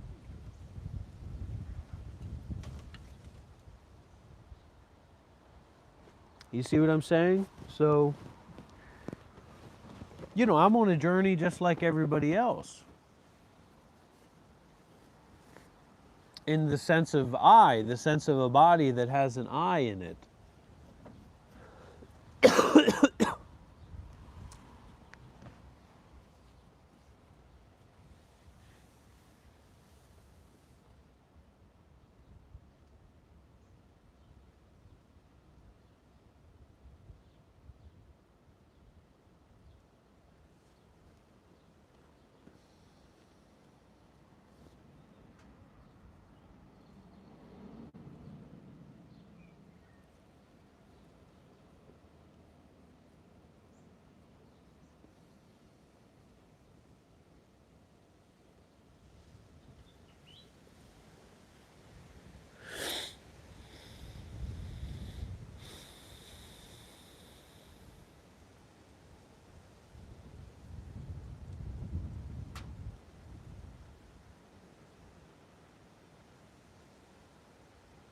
Thank you, Brother Ryan. So it's just forming and establishing a community of spiritual friendship concerned with the ending of suffering. I mean, what's so complicated about that?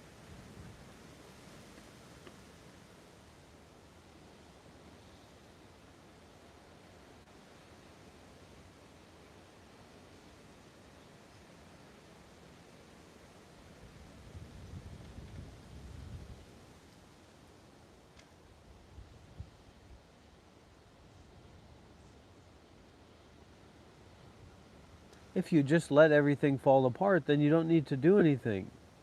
You're going in accordance with nature, with that, everything falls apart.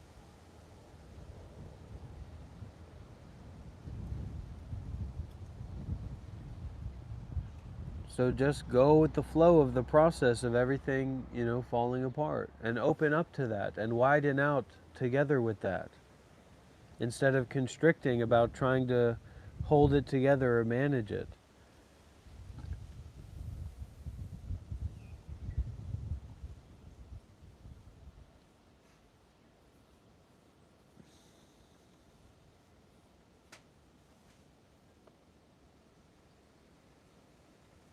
And once we get closer to this kind of sensitivity, okay, all the spirits, all the demons, somehow everybody's wants to talk about something important, or everybody wants to get on our case, or everybody wants to take their stand. Their whole life they've been fucking drooling, retarded, consuming, fucking zombified retards. 100%. You want to talk to them about something serious, they'll shove their fists so far up their ass that it gets covered in shit, and they'll make fucking star signs with shit. They've never talked to you about anything serious in your fucking life. But the moment that there's some vulnerability and sensitivity, then everybody's fucking so serious and real. So actually, once you're just, the mind is being revealed. The sensitivity of the mind, or the reality of the mind, or the deeper aspects of the mind. And you doesn't like the deeper truth of the mind. Just like white people don't like fucking aboriginals, because they are representing a truth of the mind that's deeper, or more on the surface, more direct, than those people fucking like. That's why we butcher them and torture them and send them to re-education camps. So I don't want to be re-educated. That's why people come in here and tell me to get a fucking job, because they want me to be re-educated. They want me to, Trump was a good man and he's doing a good enough job, and, you know. Any other time, these people are just totally selfish, zombified, freakazoid lunatics. But then the moment that there's some openness, now they're taking their stand. Is there a fucking native person for me to kill? Is there something for me to fucking make shitty in here? So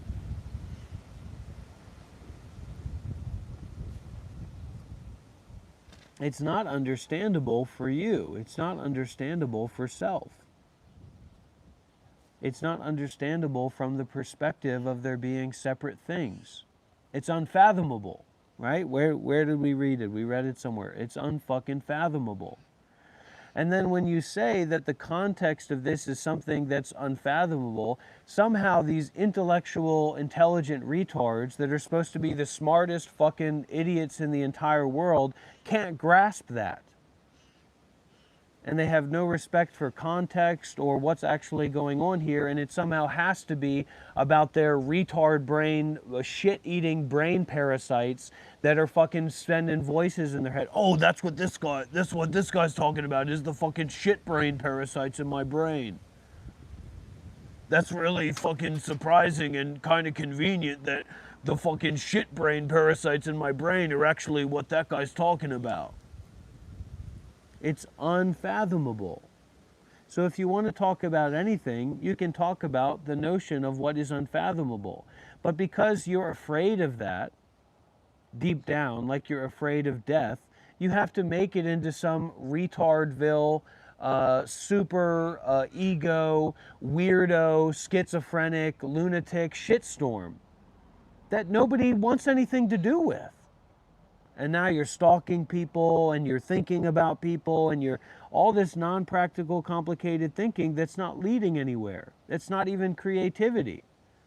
There's nothing generous in it. It's just the contraction of the self into a statue of holding onto a position or a perspective.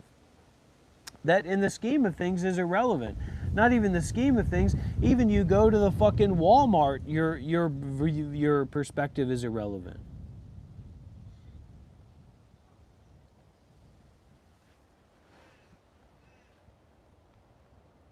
So what is the kangaroo doing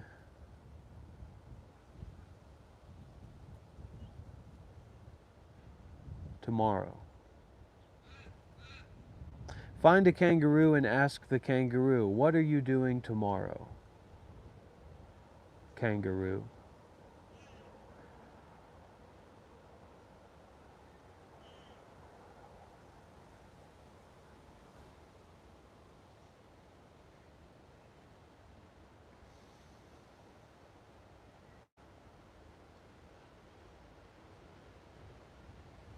We've really become so conditioned against unfathomableness.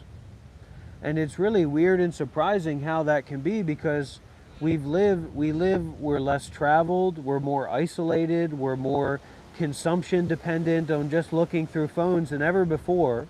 So we've never met any interesting people, we've never been anywhere, we've never lived a meaningful life in any kind of capacity, and yet somehow everything is fathomable. Every fucking thing in the world, every language, every culture, every person, every place, every situation is within our fathom of depth. When we haven't even gone below the surface of our lives. So it's kind of ironic how confident people are about how much they know when they know less than most human beings have ever known before in terms of their deep, rich, meaningful experiences.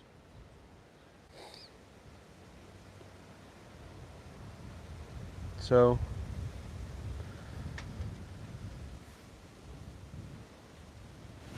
like we were saying earlier, some people are gay for pay, and some people are just straight, like me. I'm not gay.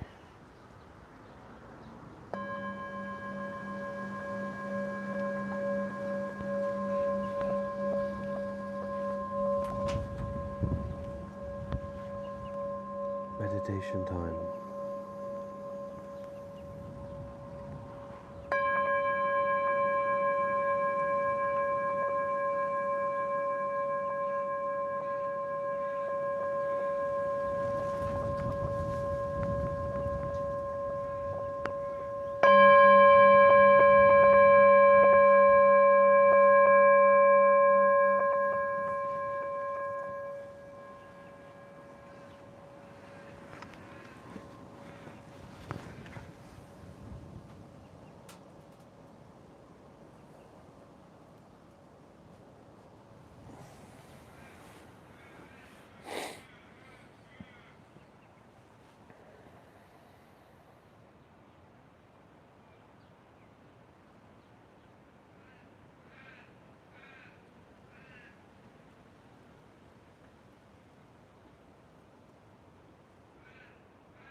So we can actually meditate as a way of giving.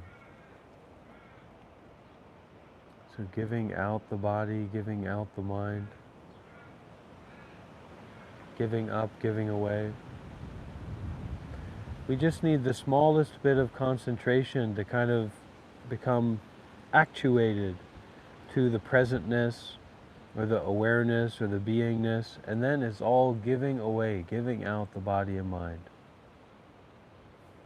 No affiliation with any thoughts, no affiliation with any particular sensations.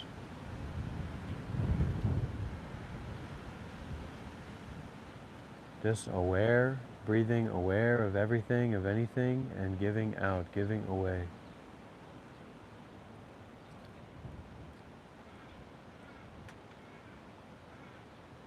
Giving freely.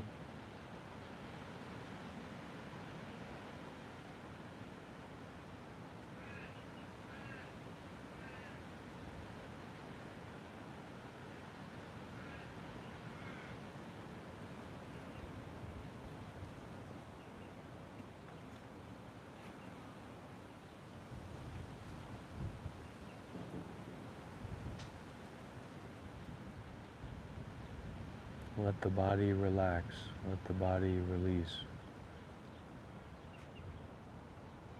Let the process of releasing, or the dying of tension in the body, let it happen.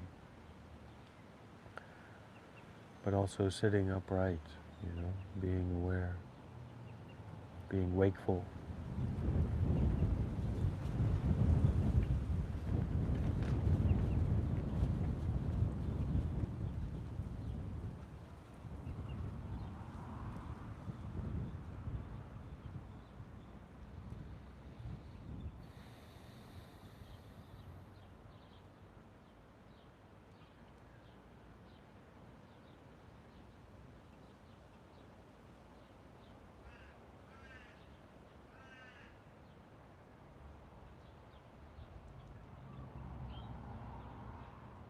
And just keep giving. Maybe the thought of time comes up, or the thought of this, or the thought of a thought.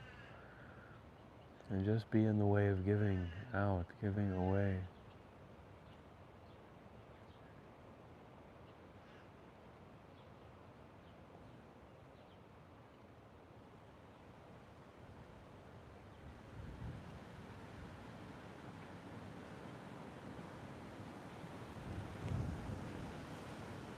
Experiencing and giving. The whole body, the whole mind is surrounded by space. So giving out into that space, giving away into that space, beyond that space.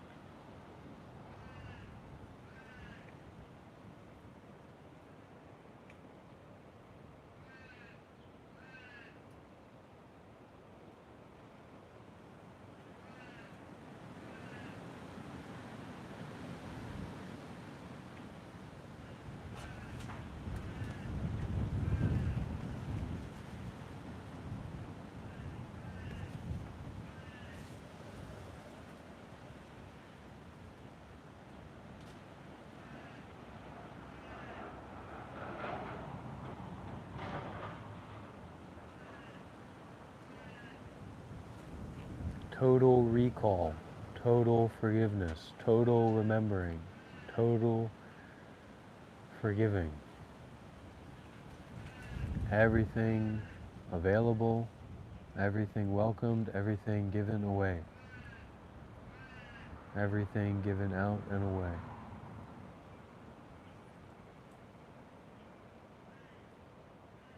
Everything. You can use the word everything. Invite, welcome, everything. Give out, give away, everything. The everything that is already not a thing, not a separate thing.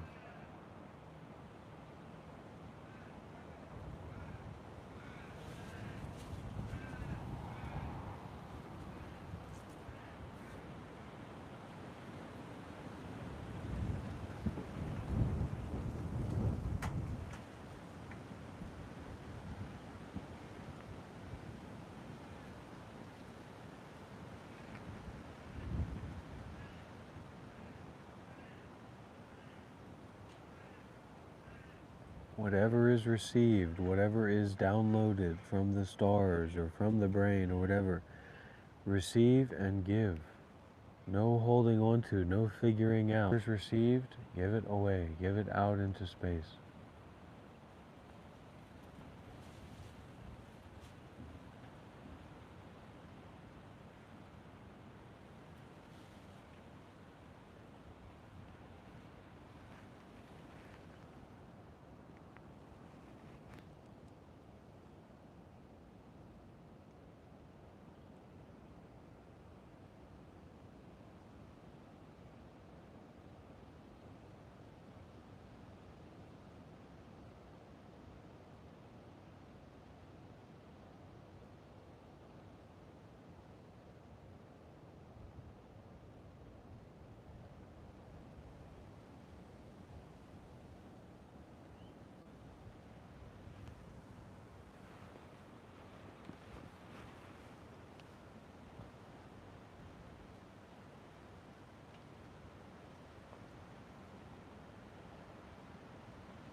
You may be able to hear or to listen for the loudness of the absence of things.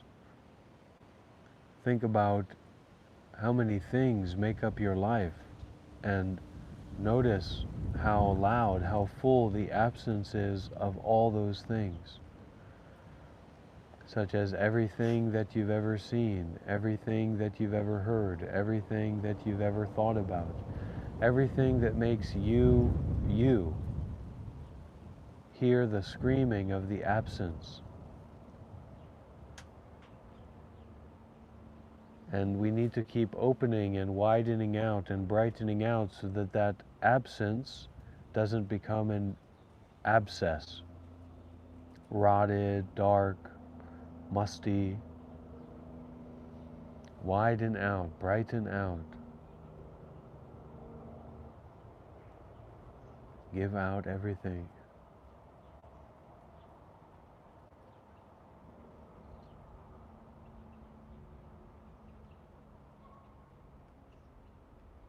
Go forward in the way of giving away that is not about backwards or forwards.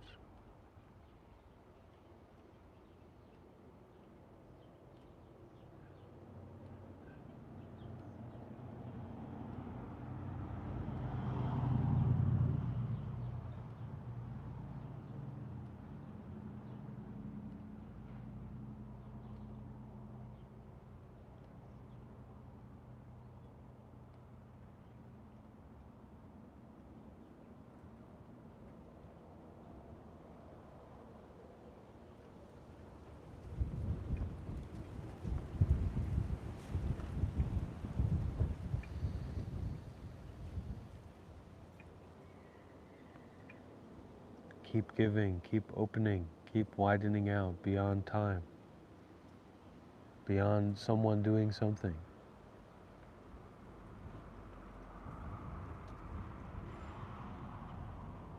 Beyond the good or the bad of the experience.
beyond, open, open. Not getting solidified, not getting tangled in any aspect of experience. Just opening out, widening out.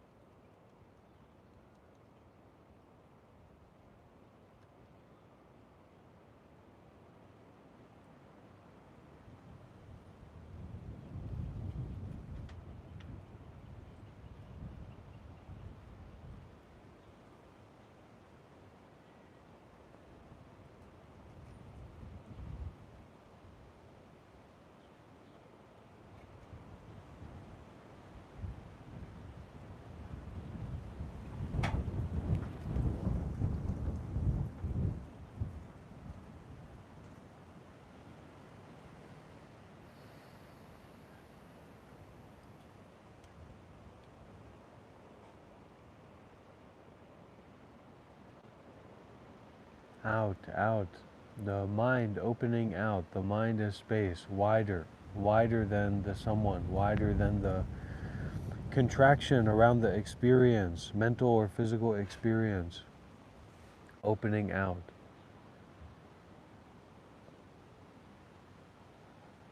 Giving out. Giving the mind out, giving the body out.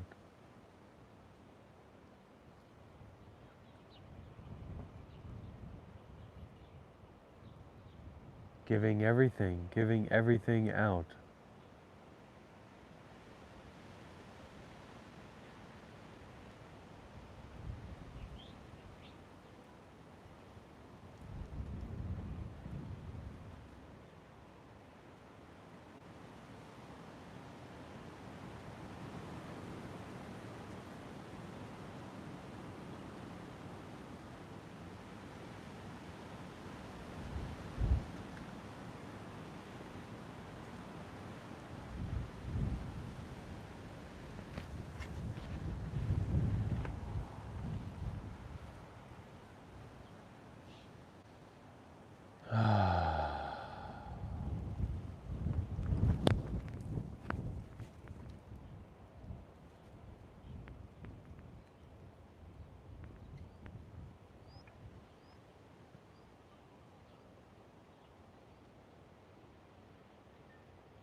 All given away, all given out, nothing taken care of, nothing resolved,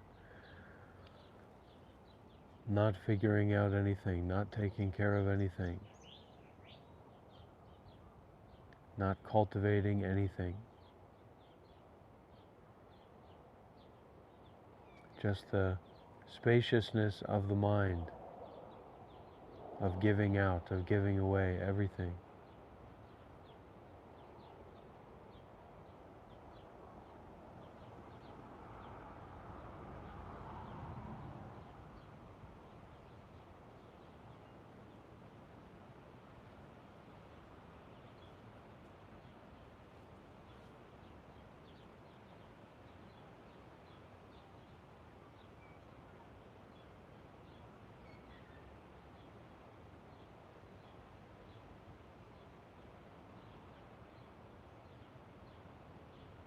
Opening out. The moment that there's something clung to or fixated on or focused on, widen out. Beyond that. Beyond the beyond itself.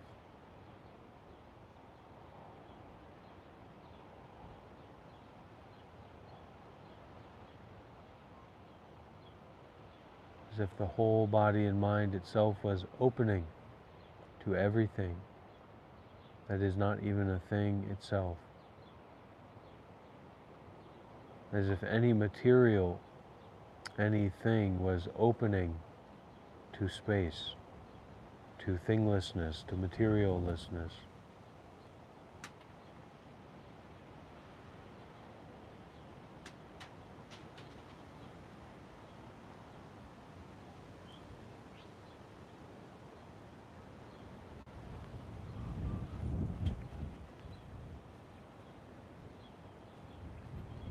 Everything forgiven.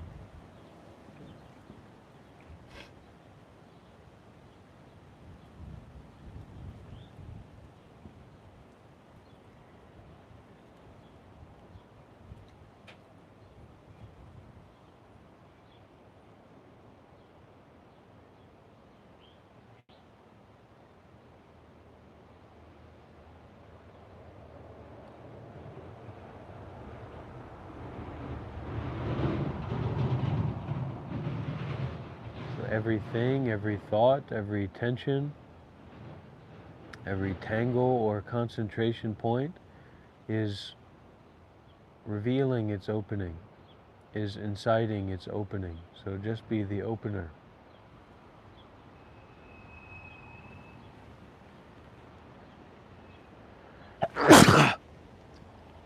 Be the beyonder.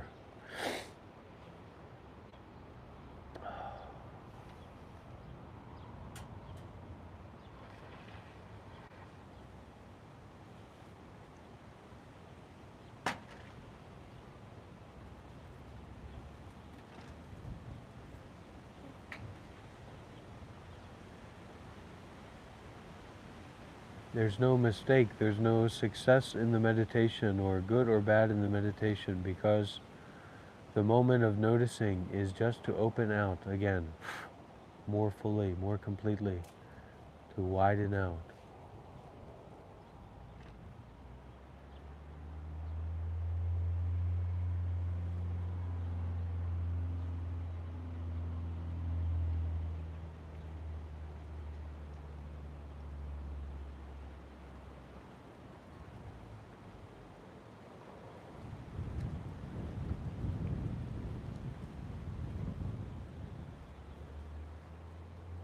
Not about anything, not about anyone.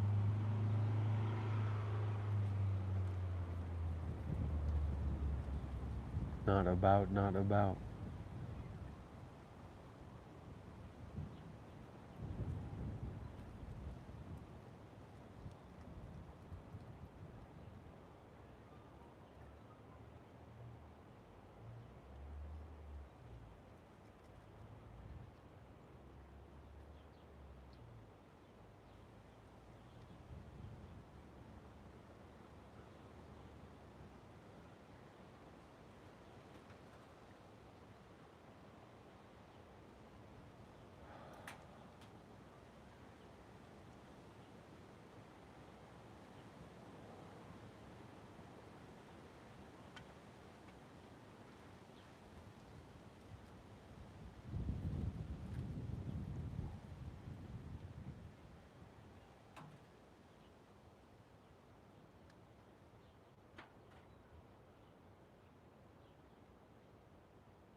Don't contract, don't dwell, don't sink into anything, any thought. Keep opening out.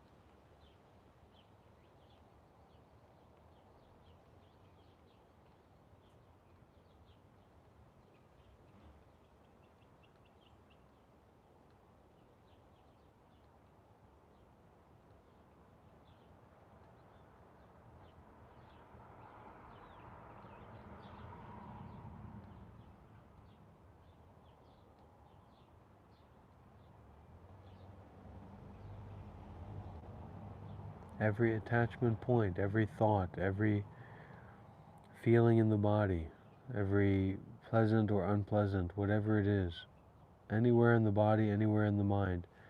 That identity point is the detachment tool, the reminder to abandon, to step back even from the stepping back, to widen out into the view of no viewer, no someone, no place, no time, no situation, no experience, no.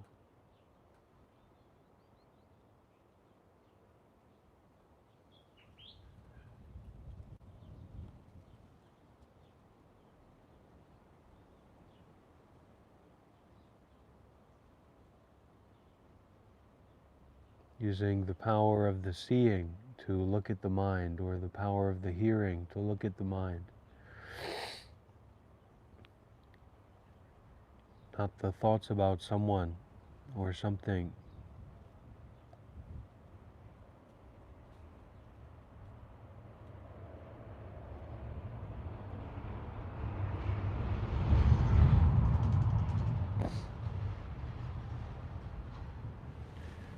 Bodhidharma says, to realize awareness is liberation.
Okay, our guided meditation is finished now.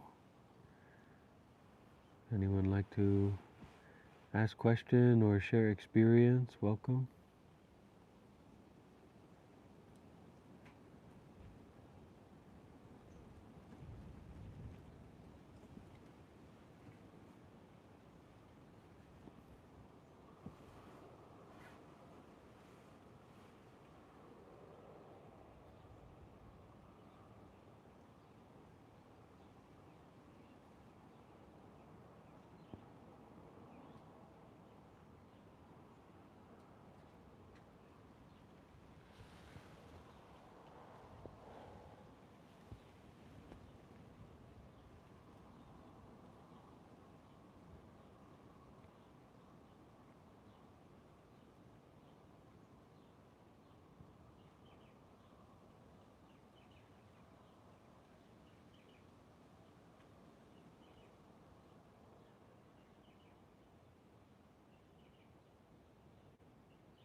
I have something. All right, you've Surprise. got something. Surprise, Yeah. I've got something here. Whenever I have something new. It's always quite fleeting, but this was like I felt like an expansion of something inside, and then it was like contracted within something, like it was, maybe I was imagining it, but it was like it was hitting up inside of myself. And then I felt like an energy that was like a balloon or something. It was like, felt like it was in. Then I felt like a release and an expansion of that, but it was very brief. And then I sort of then just felt really relaxed.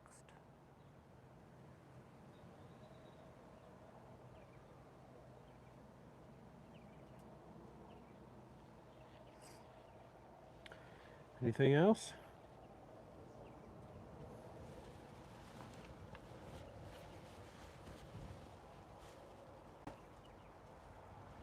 Mm-mm.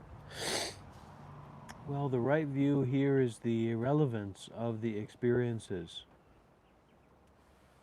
So it doesn't really matter what you experience. It's just shit. It's just nonsense. So you get the people who are talking about the DMT entities and, you know, all right, well, where's your institution? Where's your community? Where's your robust, accessible offerings? So it's just ego, entities, self, separations, things. So this is not a teaching on things or a meditation on things, but a realization of thinglessness. All things are equal in that they are hallucinatory appearances. All things, all sights, all sounds, all smells, all tastes, all touch, all thoughts, etc.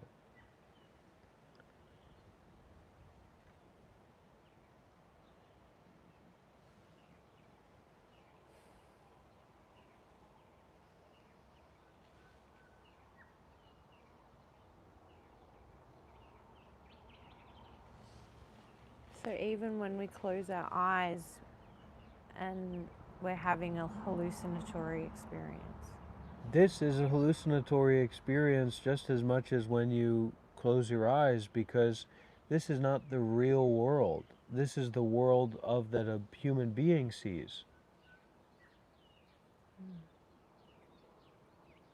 A fly doesn't see this world. A kangaroo doesn't see this world. They say the dogs see in black and white or whatever, right? So what's the real world? Well, whatever the real world is, it's not this. This is just something that we happen to be seeing in this way, seemingly. I've had a glimpse before when I first started meditating, like first time in my life a couple of years ago. And I'd done the Vipassana and then was full on meditating all the time. I had a moment of, well, it was like bliss or something. I don't know what it was, but it was just like this. It only happened like a couple of times, but it's hard to describe. But then it never happened again. But then lately, since doing your techniques and practicing that way, I've actually managed to, because you're always about stop thinking, stop the thoughts. And so I've actually managed, and you were talking once about an experience with a meditation master and how you were sitting and then you learnt how to like just switch it on and off. And I reflected on that, and then I kind of did a lot of practice and managed to get to a point where I could just stop thinking at will. But it's also very transitory, and not something that I've mastered. It's like a tease or something. But at least now I can do it, because sometimes I feel so overwhelmed by all the thoughts that I have. I just need it all to stop. There's just too much. And even when I dream, it's too much. So there's no rest. It's just constant. So that's why I feel like this is saving my life, like quite literally, because I honestly feel like I wish, sometimes I do just genuinely wish there was, something else. I have like suicidal ideation because I can't handle it, it's too much. And then the only alternative to life is death. And so I do think about it, but I just want it to stop. I just want it to stop. This is incessant. So through your technique, the life meditation, the natural meditation, has been more effective than the one other technique with the Vipassana that I learned. So I just keep giving up, but that's okay. Keep trying. All right. Fair income.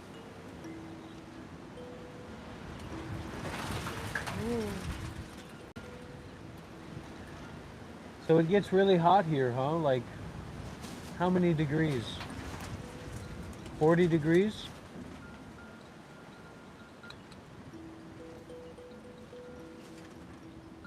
This summer, they vary. Like last summer was a very mild summer, and we had a lot of rain in the winter and the spring. These are just illusions in your mind. That's true. And the wind? That's an illusion. And the whisper, so it's like of awareness. That's not an illusion? What's wrong with illusion? It's not real. What's real? Why is real good? Well, Is real abuse good? Is real shit good? Is real heroin good? I bet it fucking is. Must be. Right? Have you ever tried heroin before? Yes? yes. Admit it. Yes. Say it. Confess it. I have. Say it fully. Confess, please. I've tried heroin a Well, handful there you of go. times.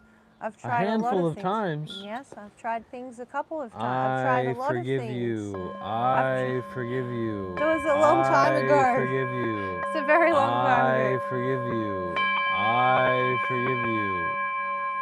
Probably better to try than meth, I'd say. I've never tried meth. Me neither. I don't want to try that. Me either. But a little bit of H goes a long way, as they say.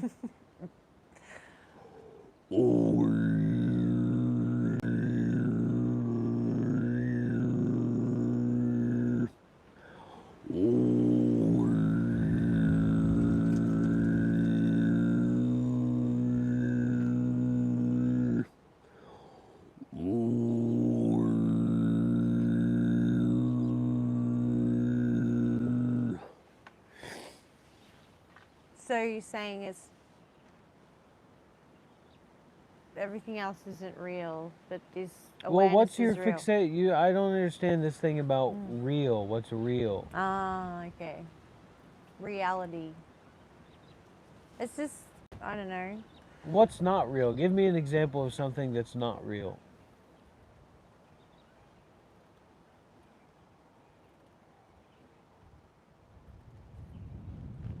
Okay, now give me an example of something that's real.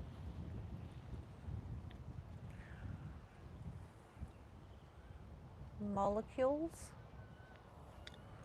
So, everything is real and nothing is not real. Is that what you're saying? Everything is real and nothing is not real.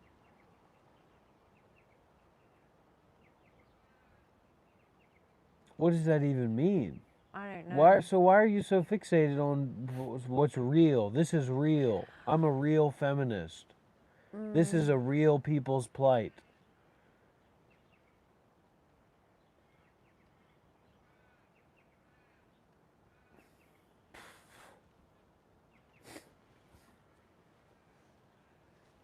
a good question. Yeah. So you might have to look into that inside yourself, you know, this fixation on real.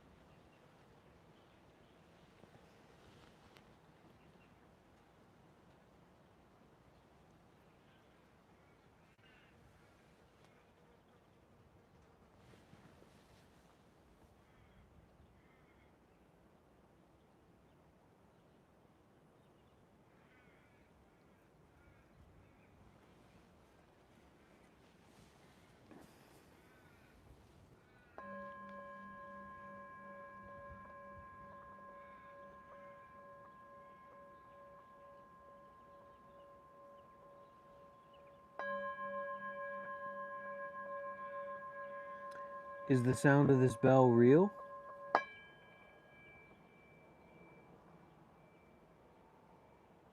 Where is it coming from? Where is the sound of the bell coming from?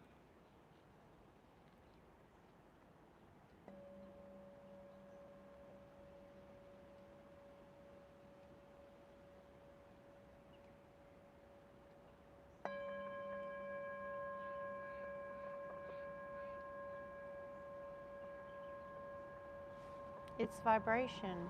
That's just words, that's just nonsense. It's just a cop out because you don't know. Why are you so fixated on knowing? When did you learn to be addicted to being the knower?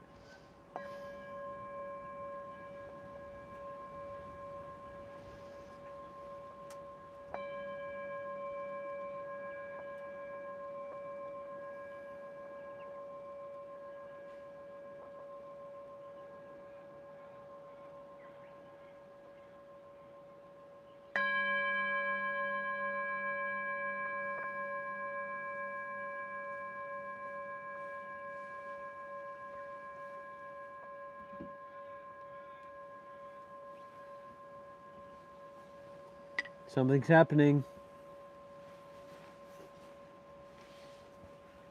Is it happening, Aditya? What? Are you gonna Kundalini? No. Oh, okay. That's when you. That's when you know it's a real guru. We'll be having a conversation like this, and then a young man will like get down on the ground and start convulsing and shaking. But sadly, Sorry to disappoint. that's all right.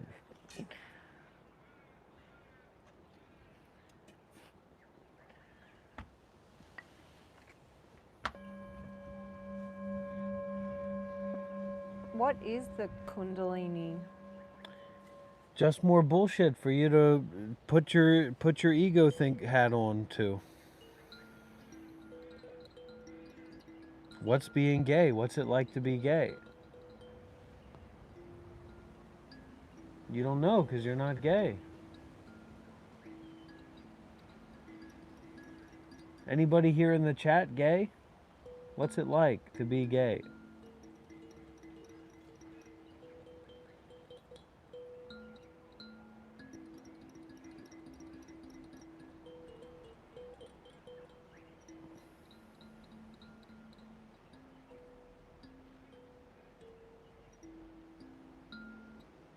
What's it like to be a gay man?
There's probably more gay people now than ever, wouldn't you say, Aditya?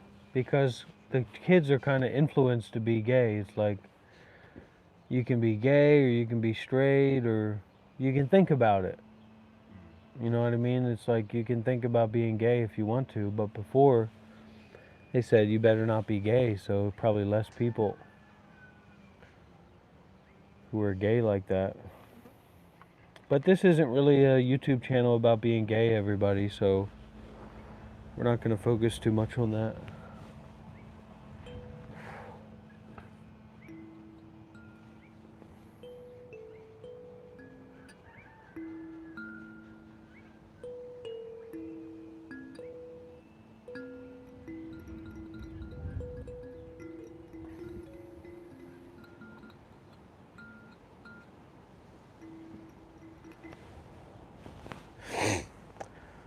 Well, I was just thinking about that. I was just thinking about gayness being taught in schools nowadays, but the truth is that it's more important to teach virtue in schools than gay and stuff like that. So, because if we don't know to be virtuous, it's not going to matter if we're gay or not, or if we know about being gay or not. So we'll still have, that openness to meanness, that openness to that intention to be mean.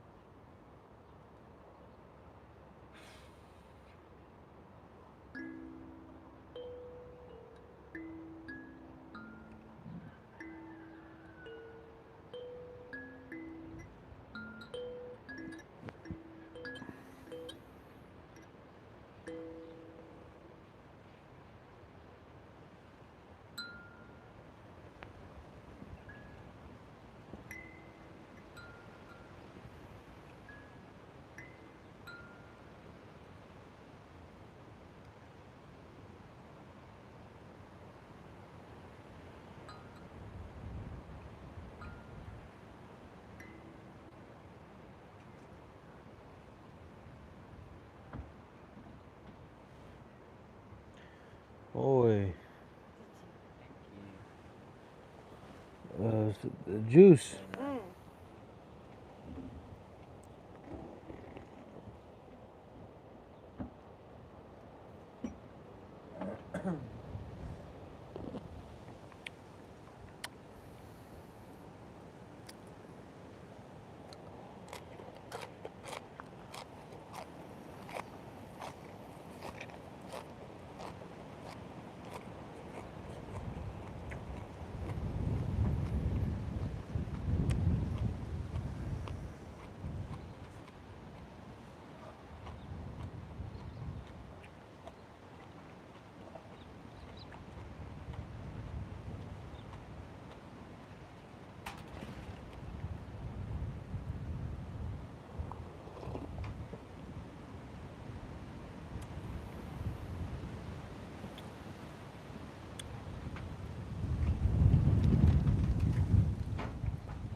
Good evening, everyone.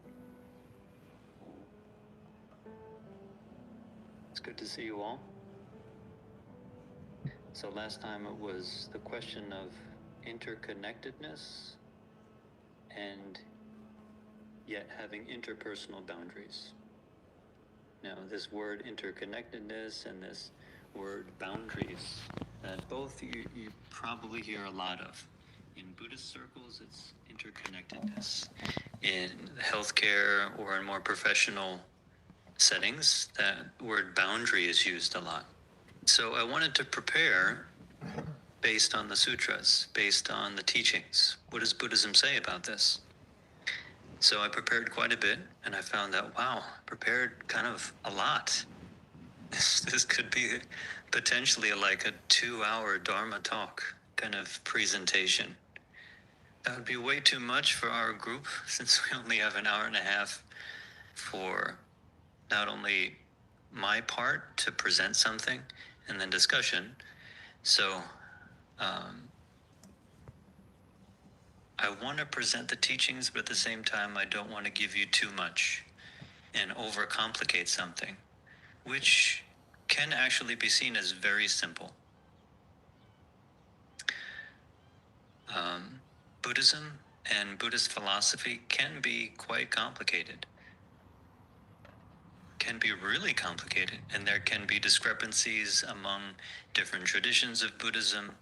So if you were to dive deeply into all of these concepts that we're going to look at today, it can be incredibly complicated, and it can make our minds more busy the more we study and learn. And if that's the case, I think that goes in the opposite direction of the spirit of Buddhism, especially the spirit of Zen or Chan, which is simplicity. Chan takes the complication of Buddhist philosophy and simplifies it. Chan or Zen methods are also simple. Compared to some of the methods of certain traditions of Buddhism, the methods themselves can be complicated. So, just before we begin, to remember that the spirit of simplicity, the Buddhist teachings, Buddhism in general, is about being wakeful, about being aware, self-aware in a way that we don't attach to ourselves. Simply aware of moment to moment what we experience in life, and moment to moment being free from attachment to life or to the things we encounter. So, when asked how to practice, many Chan teachers would just say, it's just eating and sleeping. But eating and sleeping wakefully, without a mind filled with noise of self-centered concerns. And it's also a mind without the noise of even philosophical or existential concerns. So, everything we're going to discuss tonight, let's study it in that spirit: simplicity and practicality. All of these concepts and theories just point us in the direction of how to experience a life of wakefulness and freedom.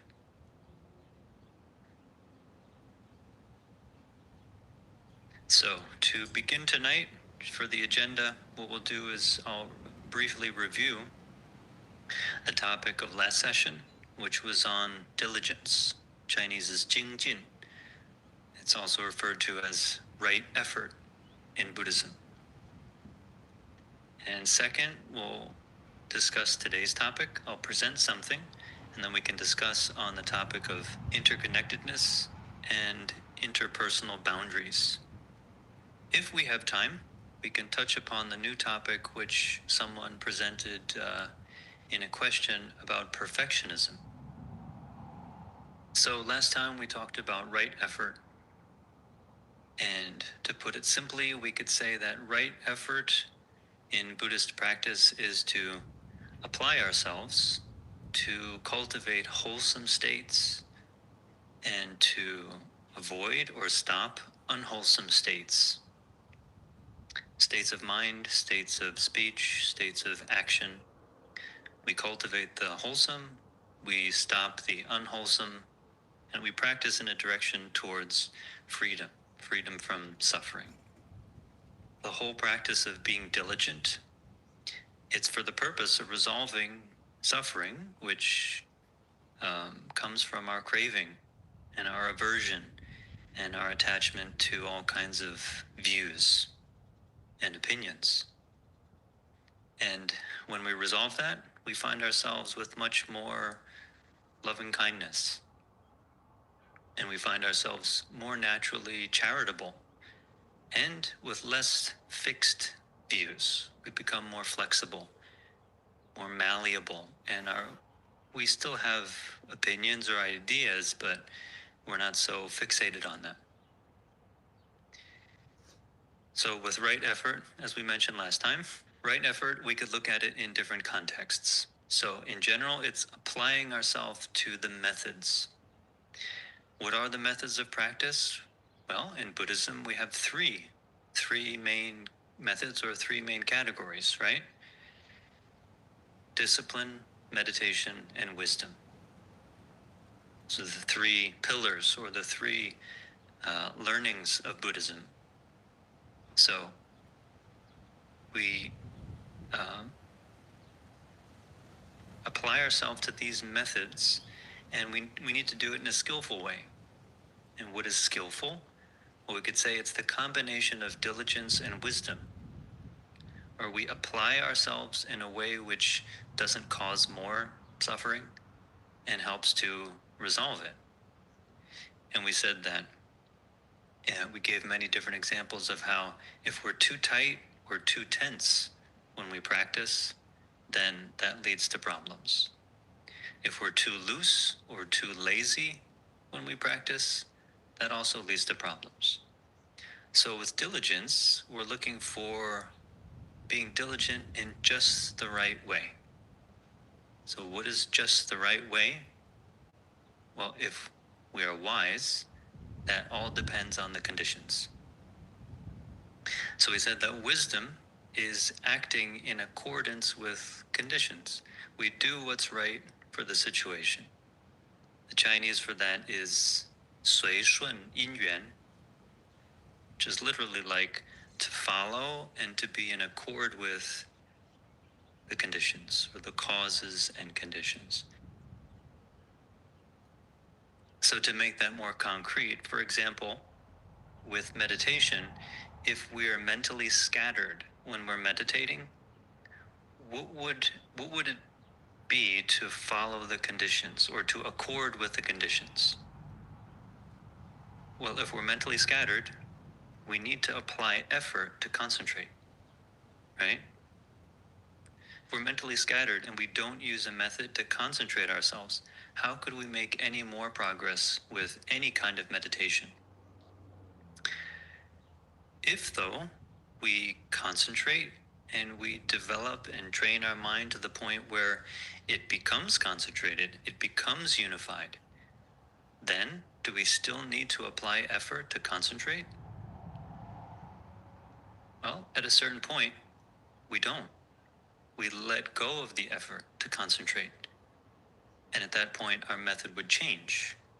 It would become a method of observation.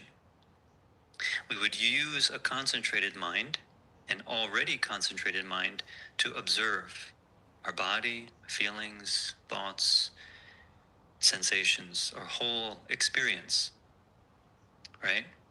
So in meditation, we need to use a method that suits our situation and apply effort, right? So that's diligence in the context of meditation, right diligence. What about daily life?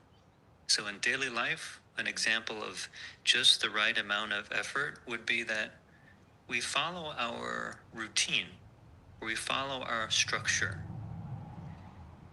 a form of guideline to help us live a healthy life. There's usually some form of structure there, right? but we don't follow the structure in such a rigid way that it harms us. So, for example, if our typical structure is to wake up early in the morning and meditate or to exercise, but we get sick, either we're sick or maybe the day before we exerted ourselves even more than usual and we're really fatigued. So to wake up early in the morning at our usual time may not be so wise because we're not yet recovered. We're still exhausted. So to sleep later is actually diligent. Some people think, no, how could I be diligent if I'm sleeping later? I have to wake up at 4 in the morning or 6 in the morning. I have to do this. But if we accord with our conditions, if our conditions are that we're exhausted, we may need more rest. So being diligent in that condition is to sleep more until we're recovered. And of course, there are unique situations where we may have to go way beyond our usual capacity and really put forth a lot of effort. But then usually after that, we have a bit more time to recover. So for example, as I said, I moved and it was really exhausting. I mean, every time we move, it's a surprise how much it takes to move all the stuff from one building to another, and how much stuff we discover which we want to get rid of. It's a huge process. It takes a lot of time, and there's deadlines. We rented a truck. We only have a day and a half or a day and a little bit to use it. So we had to really work hard to move everything on the truck and then off the truck in a short period of time. And it was exhausting. So that requires more effort than usual. And to be diligent, we really need to follow through what needs to be done. If we were a little bit too slow and we said, oh, let's just take it easy, let's just take our time, well, we could. We'd have to pay for another day for the truck rental. That would be a problem. So, of course, there are situations where we need to exert ourselves more than usual, but then we need to follow the conditions and, more likely than not, recover. Really give ourselves time and space to recover. And that is being diligent. Someone mentioned something about study, and I just want to mention this here because we didn't talk about this much last time. In the context of the Buddhist practice of study, this is part of wisdom, actually. Wisdom has an intellectual side to it. The practice of wisdom, which is sometimes called Bora, or prajna. The word Bora comes from the Sanskrit word prajna. And there are different kinds of wisdom. There's the wisdom of the intellect, or it's literally translated the wisdom of words and language. 文字 Bora. Then there's the wisdom of observation. 观照 Bora. And then there's the wisdom of reality, the wisdom of experiencing reality, 实相 Bora. So we need to use the wisdom of words and language first, the theory, in order to then know how to practice wisdom of observation, which then leads to the result of wisdom or insight into the nature of things. So when we study, how much should we study? One person recently asked, or they stated, they realized how much they study. They study so much because they're motivated by perfection or perfectionism. So they feel that they can never study enough because there's just so much to learn. And they feel this pressure to be perfect themselves and to learn perfectly the material in order to then be able to teach or share anything with others. So they're pressured by this perfectionism to study, and it leads them to studying to the point where it's a bit exhausting. And their mind is full of information. Their mind is often churning all the knowledge that they were absorbing, and physically the body is also tired because of that. So how much should we study? Should we study to that point? Study to the point of exhaustion? Or study Dharma to the point that our mind is noisy with Buddhist terminology? Of course not, because that's causing ourselves more trouble, and in a way it's causing ourselves harm. So when we study, it's important to study just the right amount.